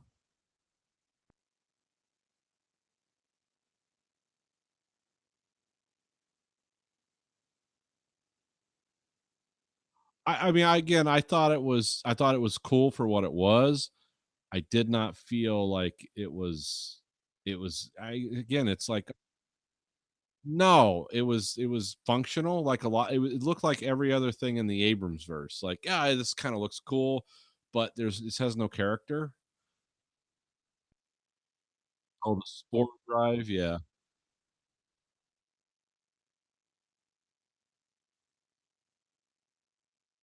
Yeah, it's just yeah. Yeah, it's just like everything with this show. It's like it's fine, it's serviceable, but it wears out its welcome. It's yeah, okay. Um, I watched 3 of those. First, the one with the guy from the comedian. He plays a comedian. He's the yeah, the Silicon Valley guy, and then there was of course the remake of the classic Shatner, the Terrors, which was kind of an interesting spin on that. And then well, I forget what the third one was. There was another one though I've watched. I can't remember it right off the top of my head. So I mean, so far so good. I mean, I'm just watching them in order. I'm not picking one out.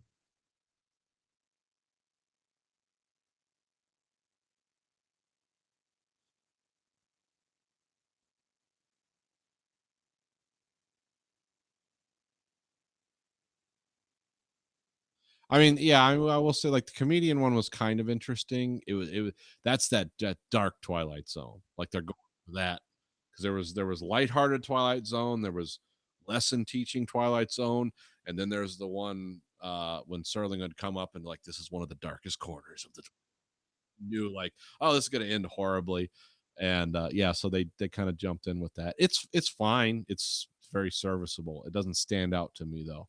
It looks good, um, but I don't know. I haven't gotten through the whole season yet. I don't know what people think of it. Oh, I don't read any reviews until I do it, so I haven't heard anything yet.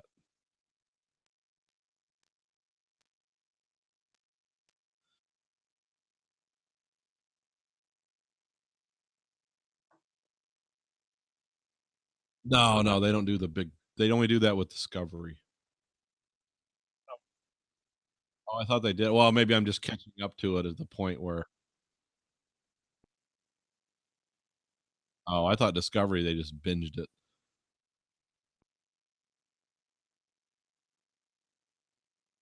Oh, okay.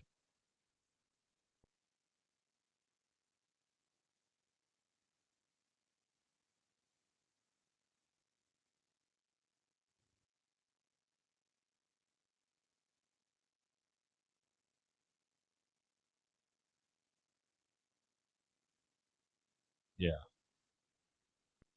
Okay. Yeah, it's I wanted to like it. I want to like the Picard thing. I don't think I'm going to based on what I've seen. Unless this they got a whole no, I don't. I mean, there's all kinds of like you can read the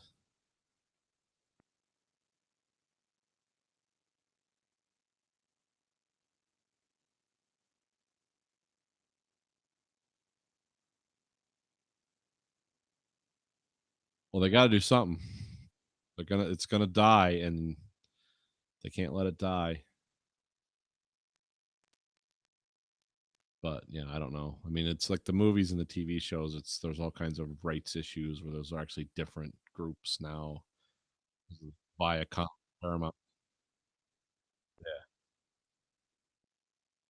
Yeah, so they have to look different because everyone's saying it's like, well, the Picard show is not going to be a continuation of the Next Generation like you think. Like they can't legally do that. They can't just make something that looks like that because half the rights are owned by somebody else. And yeah, yeah, because that was all the movies and the TV shows. There's like a division there because when they split up, it's like because all the old movies and TV shows they were the same company, but when they split, they have to be different looking enough for marketing purposes. You can still use the same names and shit. You can't make like the exact J.J. Abrams movie uniform,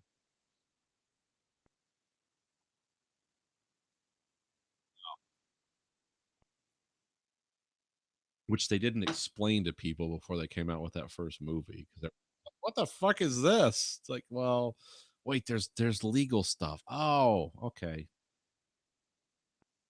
Yeah. We want to see his hammer destroy the enemy ship. Oh, so what's next on the list?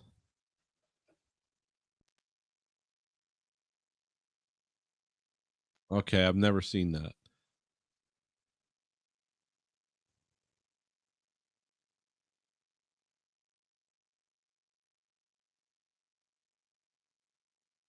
Okay.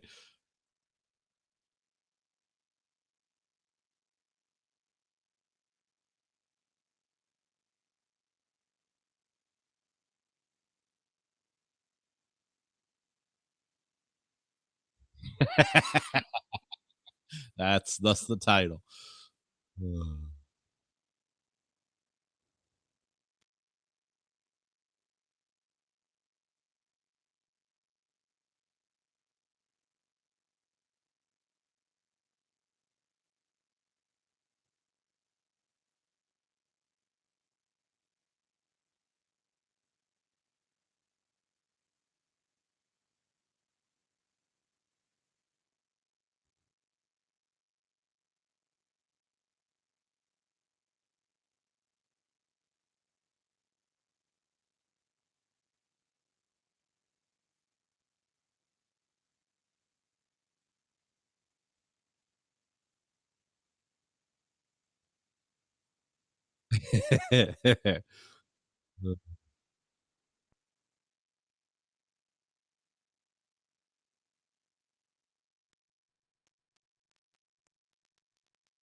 Yeah.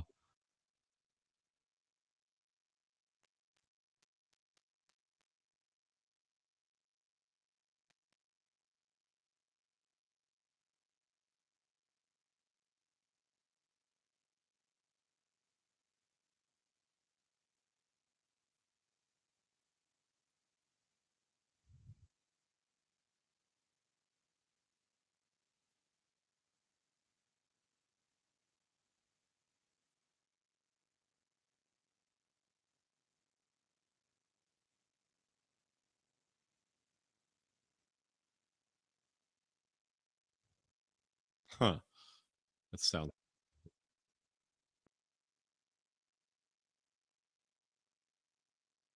Oh,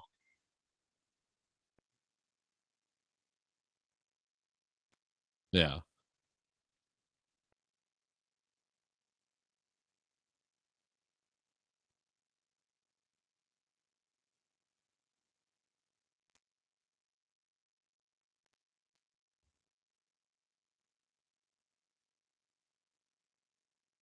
Yeah. Okay.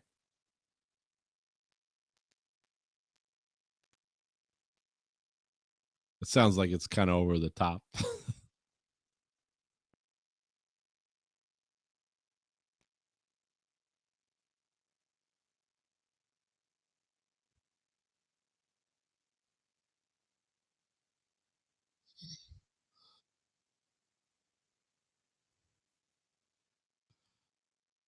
Oh, that's funny. One Punch Man.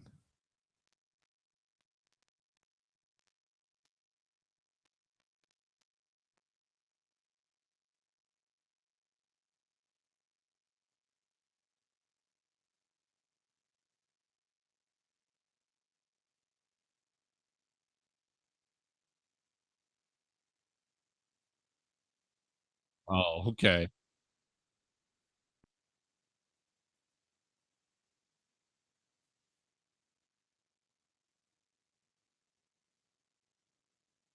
Uh-oh.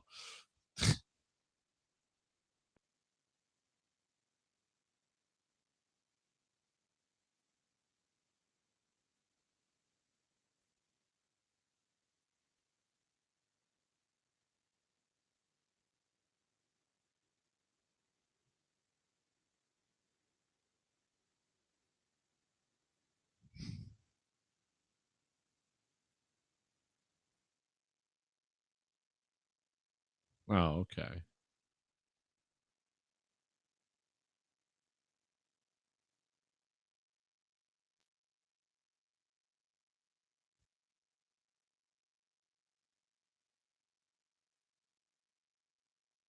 Yeah, I'm watching I'm looking at pictures of it right now, so have to check that out. So, oh, yeah, I finished a book. I finished the Three Body Problem, which is a science fiction from China by Lu Zhen. I guess I'm probably saying that wrong. Um, but yeah, it was kind of an interesting book. It was it's this book with this huge, like, yeah, it's like Seven Eves, like it has this huge arc to it. But really the first book doesn't. The first book is all in like actual time, but it sets the foundation for something that's like there's a fleet coming to Earth that's going to be here in 400 years because it's based on, real science where you can't go faster than light. Oh, but yeah, it's got some really weird aliens and characters in it, and not all of it's revealed. It's part of a three-book trilogy called Remembered Earth. So yeah, they're all done. But I've heard a lot about this one, so I decided to pick it up. And it's really interesting because it starts off during the Cultural Revolution in China, which went on from the 50s to like the almost the 80s. And that's where they were just everyone was trying to be more and more ideologically pure communists, and a lot of people got killed and a lot of people got put into prison for some reason. Whenever they try to establish one of those systems, that's what happens. And it tells the story of this woman whose dad was a physics professor. And I mean, you can tell the guy who wrote this book really loves like science, and I think he's actually a computer engineer in real life. But yeah, and through a series of things that happen, which it's all kinds of stuff happens. Anyway, in the 70s, she ends up at a Chinese military program called Red Coast. And what the point of that is to spy on our satellites, basically US intelligence satellites. They never really successfully do it, but because they can't break our encryption. But they have this, this super powerful antenna array, and this woman's like really psychologically damaged and kind of ambiguous towards the Chinese government because her dad was beat to death in front of her by these angry communist agitators. And but she figures out essentially how to use the sun, how to aim this antenna at the sun and use the sun as a super amplifier to send out a signal just throughout the unit, or as far and as loud as she could. She theorized it through a bunch of physics and science, and then she tried it, and she got a response from they called them the Trisolarans, because the title of the book, the Three Body Problem, is that's some kind of term in physics where it's like impossible to calculate the if some, like if three things are in random orbit around a planet or something, it's like it's really impossible to come up with calculations, especially if all their orbits are random and changed by outside factors you can't account for. And there's this planet called Trisolaris where these aliens live through these different eras where the suns move in and out, because there's three suns around this planet and they have random patterns. So sometimes a planet will become freezing cold or burning hot. And when it becomes burning hot or freezing cold, they call these chaotic eras. And their society basically freezes for a certain amount of time and it wipes out all the life on the planet. But these aliens can dehydrate themselves, where they're basically just a dehydrated husk, like a mummy. They can live through these eras of extreme heat or cold, but it retards their civilization every time it happens. And so these aliens, the Trisolarans, are trying to find. There's a whole thing at the end of the book about what they're doing, but they want to find some place to live where they don't have random solar burnouts or freezing cold, because it's kind of hard to grow as a people. But they're super advanced, and they send the message. She sends this message out clandestinely, and she gets a response immediately. It's like, we received your message. Please don't ever don't send another signal out. Because there was one of the aliens, it's like, these people are just going to show up and destroy you. So they're like, please don't respond to this. Don't send any more signals out because they'll track you down and kill you. And of course, because this woman's kind of fucked up, she sends another signal out, and then all the aliens find out about it, and they send stuff back saying, yeah, we're coming, and we're going to do all this stuff. And but basically the okay, that's funny. Basically the um what was I gonna say? Yeah, the aliens are coming. We know the aliens are hostile, but all the people that form this, all the intellectuals and all the smart people in the world basically want the aliens to come, so they form a group because they know they're either going to wipe out humanity or teach us to live better. So either way, like, they win. So, and those people are doing all kinds of stuff to undermine scientific progress, undermine energy science, everything they can, because it's like, no, we people have to be wiped out. We're the elite people, and we know better. We know what humanity needs to be and doesn't need to be. And um, so essentially, all the really wealthy, powerful, influential people in the world, or at least a lot of them, are involved with this group trying to help the aliens.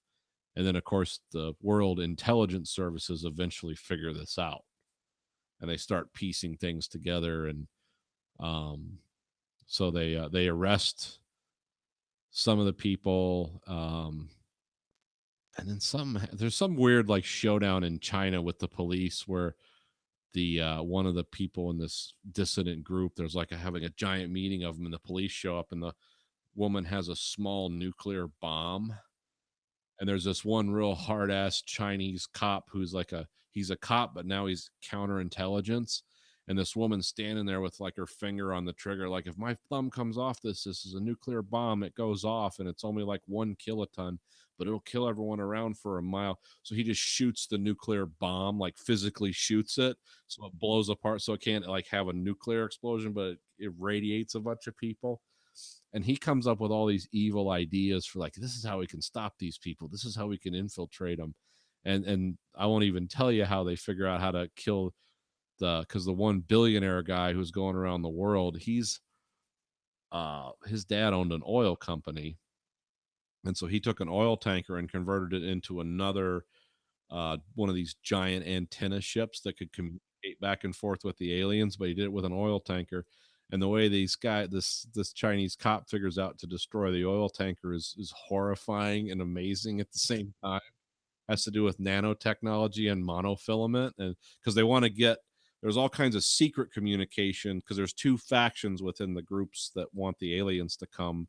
There's one that just wants humanity wiped out, and then there's one that wants we can maybe talk to the aliens and come to a truce, or where the aliens can help our lives be better. And so yeah, it's a lot of shit going on at once, and it gets long in certain points. It's only like 300 pages, but I listened to this one. So um and there's all kinds of weird thing about the background radiation of the universe. Like, there's two chapters about him talking.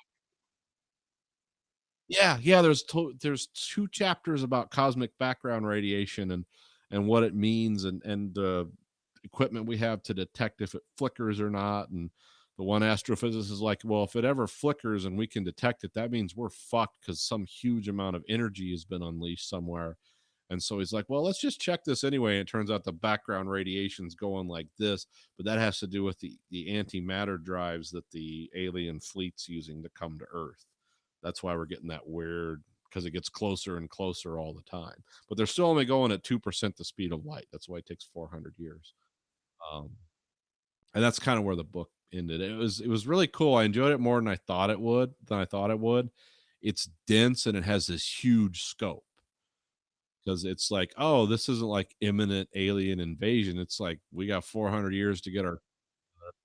And then of course the aliens are doing things to undermine our energy science, and they're trying to undermine any research into nanotechnology or particle physics, because then the aliens know in 400 years we'll be able to match whatever they have if we continue to explore these. So through weird 11 dimensional computers that they build in particles, they're trying to disrupt our not only how we think, but how our computers and stuff work. And they can do that through what's that called, quantum entanglement, where it's like things can happen simultaneously at two places very far apart. And we're trying to figure out how to undermine that, but we can't even comprehend 11 quantum computers or something. I can't even comprehend it, and I read it. So yeah, there's all that going on too. I don't know.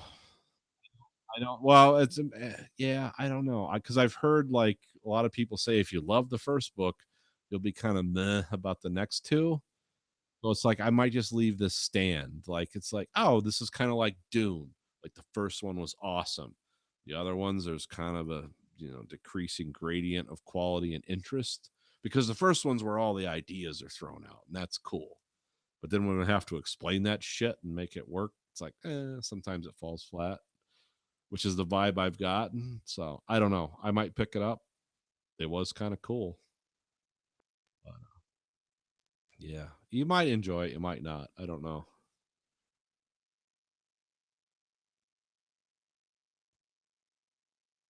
Oh, yeah, that's understandable.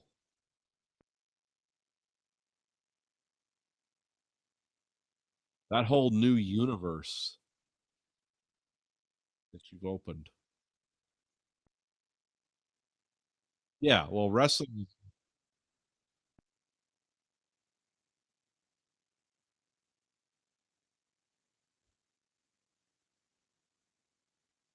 it just keeps going.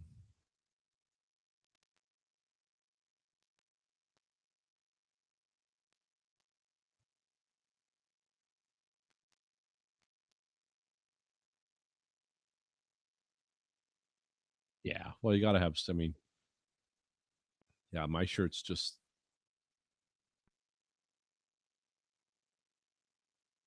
Oh, did you?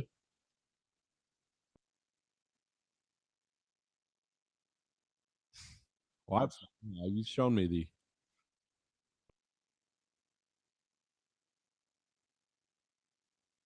Hmm.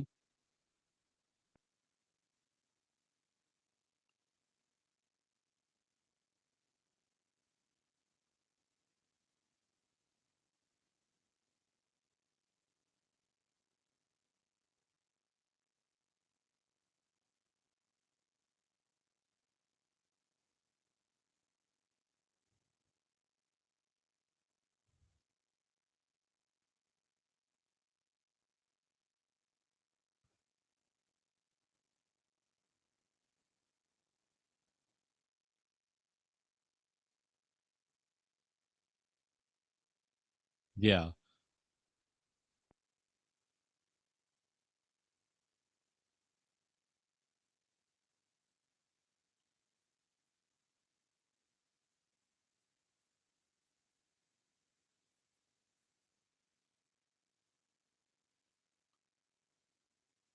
Freshly squeezed seven, which is computer prompts with a orange corner of it. Yeah. Okay. I see. Oh, sardonic wrestler.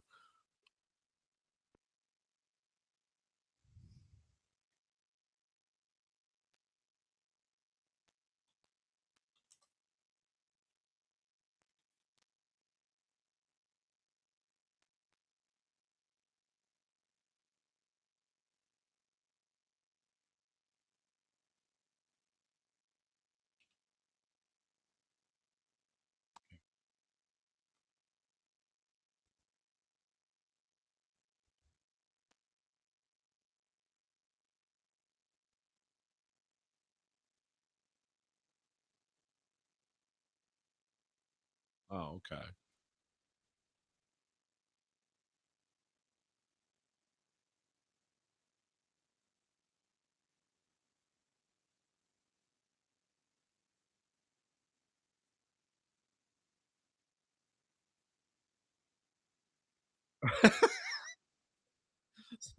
They just keep coming up. That would hurt like a fucking bastard too. Oh,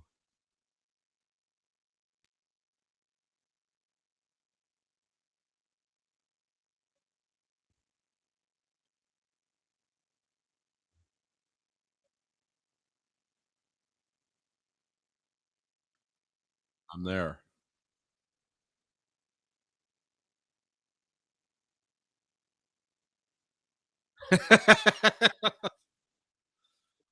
Oh god.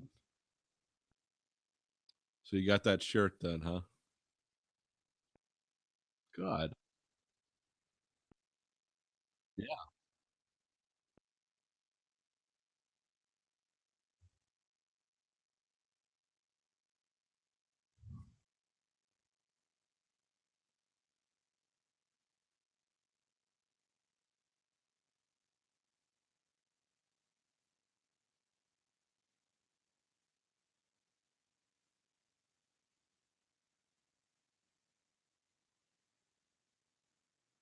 Yeah, oh yeah. Yeah, I do, that was that one.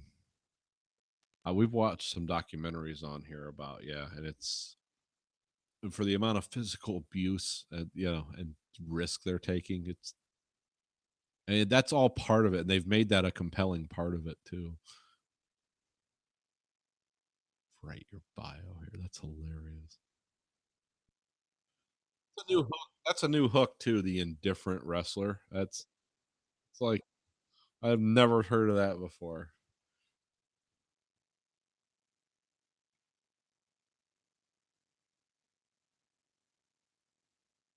And I like the low energy wrestling matches we watched too. It's like, what? This is so weird.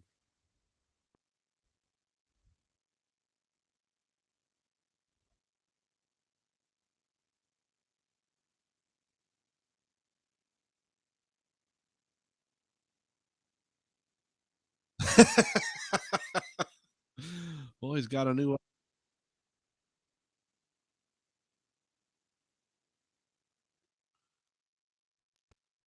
it dies with was it? It dies with a whimper, not with a bang, or something like that.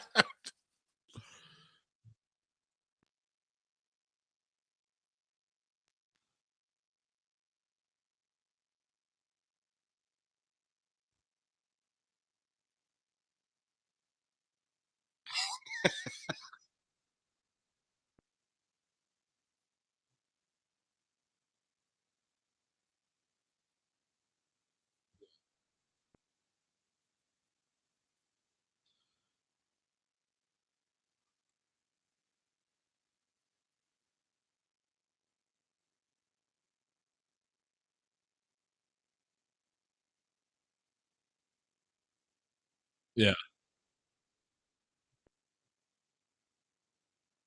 People are ready to literally throw the rest of their lives away. Just over, yeah.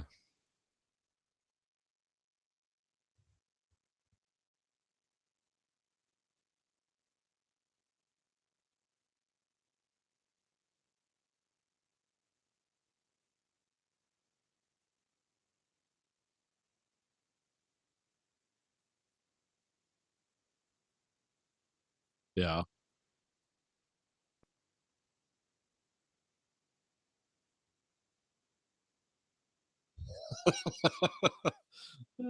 No one's spitting on him or throwing another. He's swinging a fucking log chain around. Oh, that's terrific.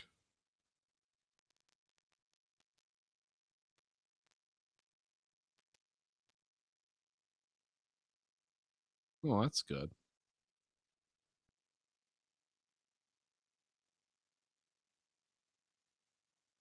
What's going on with them?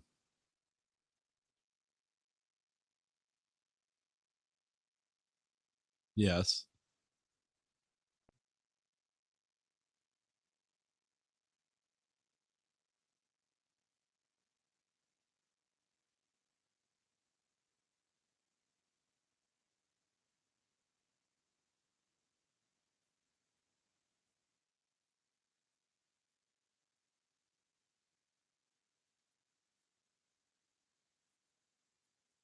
Yeah.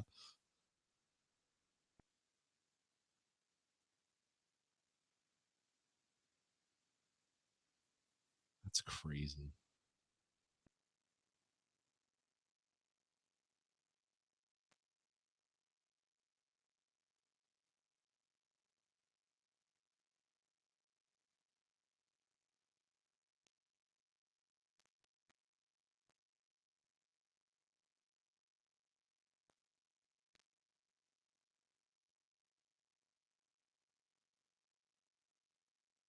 Huh. They couldn't sell them, or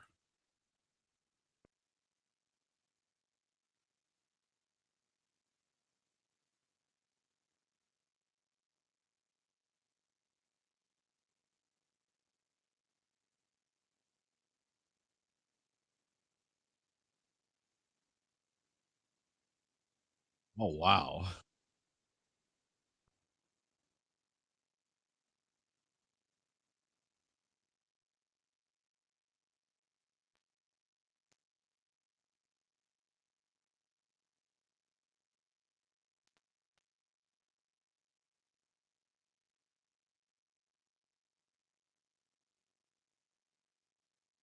Yeah.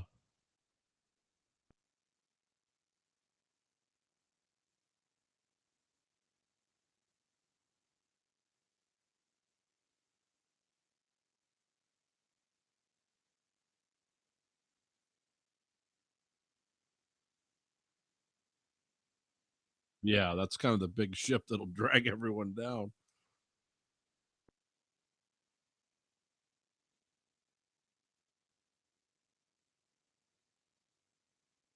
Right.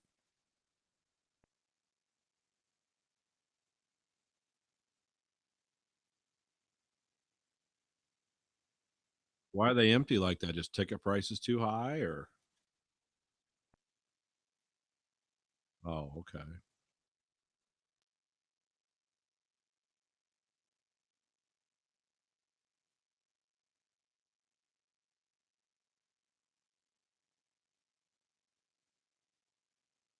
Huh. Is that over the Khashoggi stuff or just in general, or oh, okay.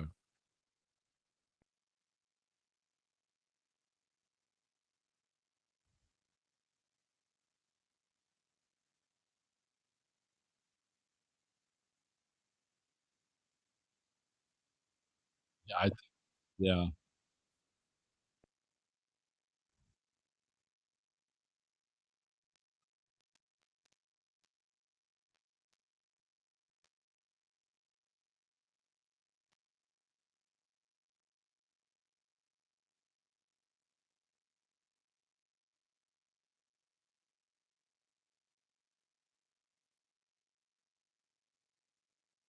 Yeah.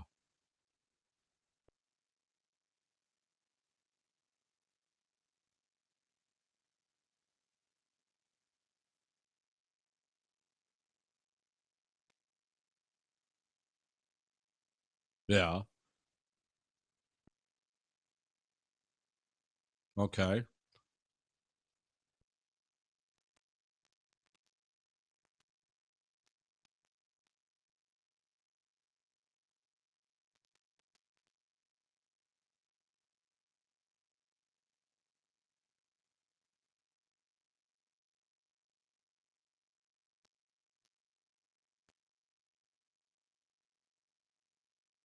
Oh, okay.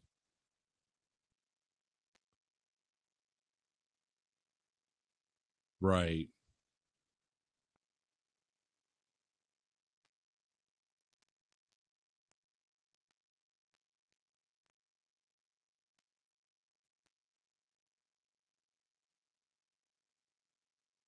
Oh, okay.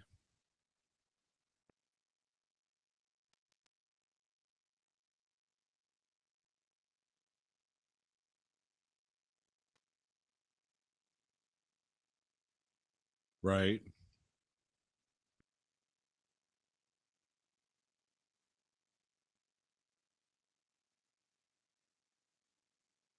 Tell me about the young lions.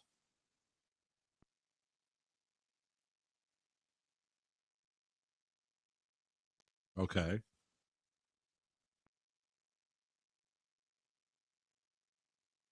Right.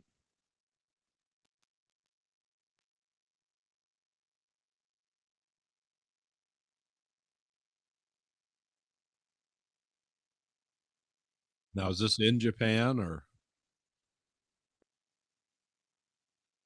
okay?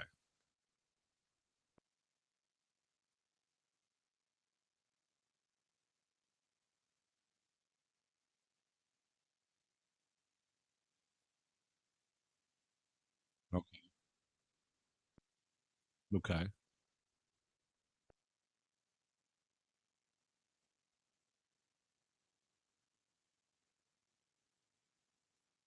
Huh.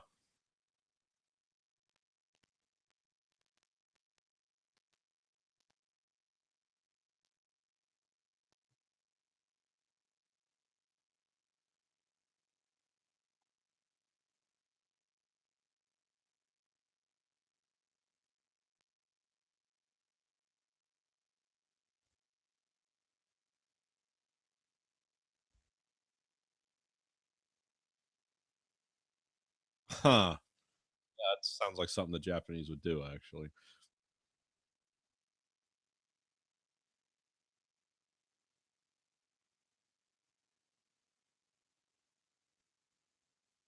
Yeah.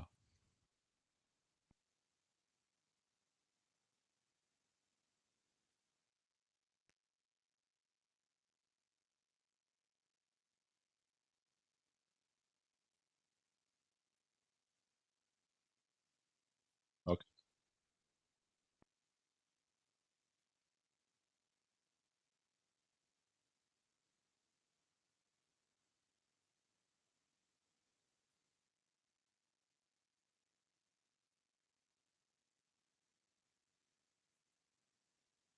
Yeah.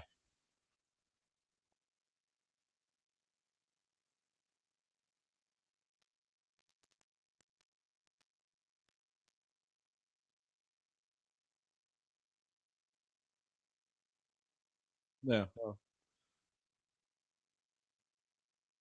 Oh yeah. Well, the yen they always devalue it so they can export. Whether it's cars or entertainment, they don't care. Except buying anime stuff. That's you're buying that in euros or something for some reason.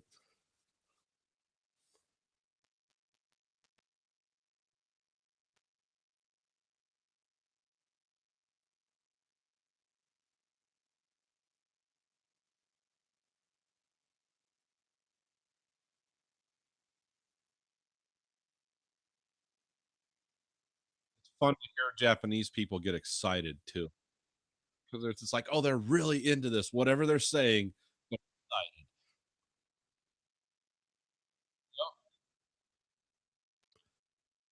Yeah. They and the Japanese love a spectacle.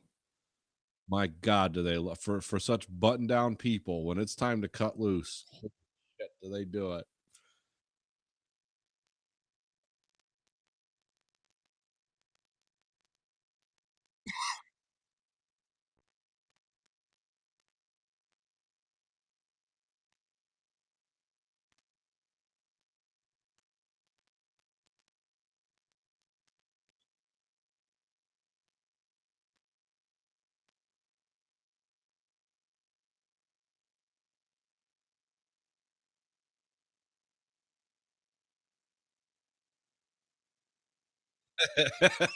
Yeah, that sounds like.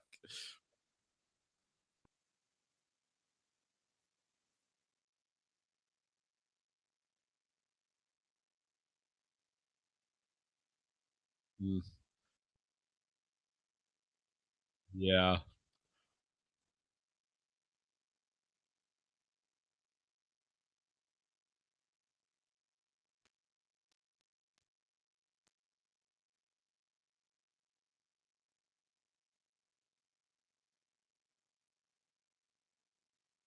yeah.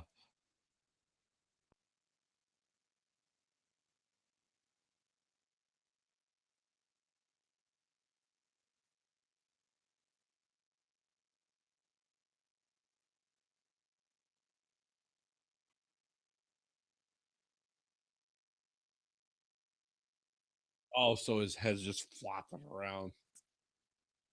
Oh yeah, yeah. You're fucking fucked. I've never heard it called an internal decap.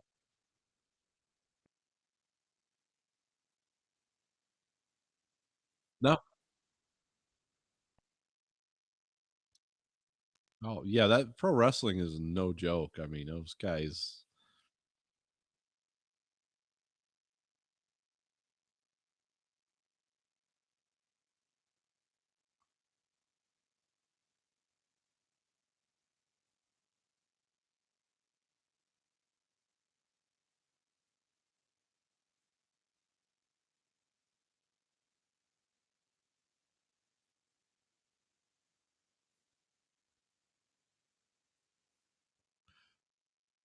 Yeah, you got to watch those teenagers in their backyard wrestling, get a trampoline out, and the next thing you know, someone's in a wheelchair.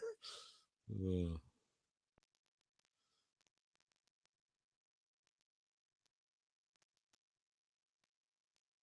Someone could have an internal decapitation.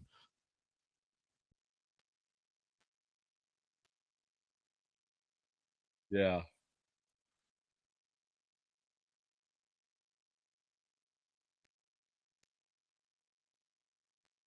Yeah.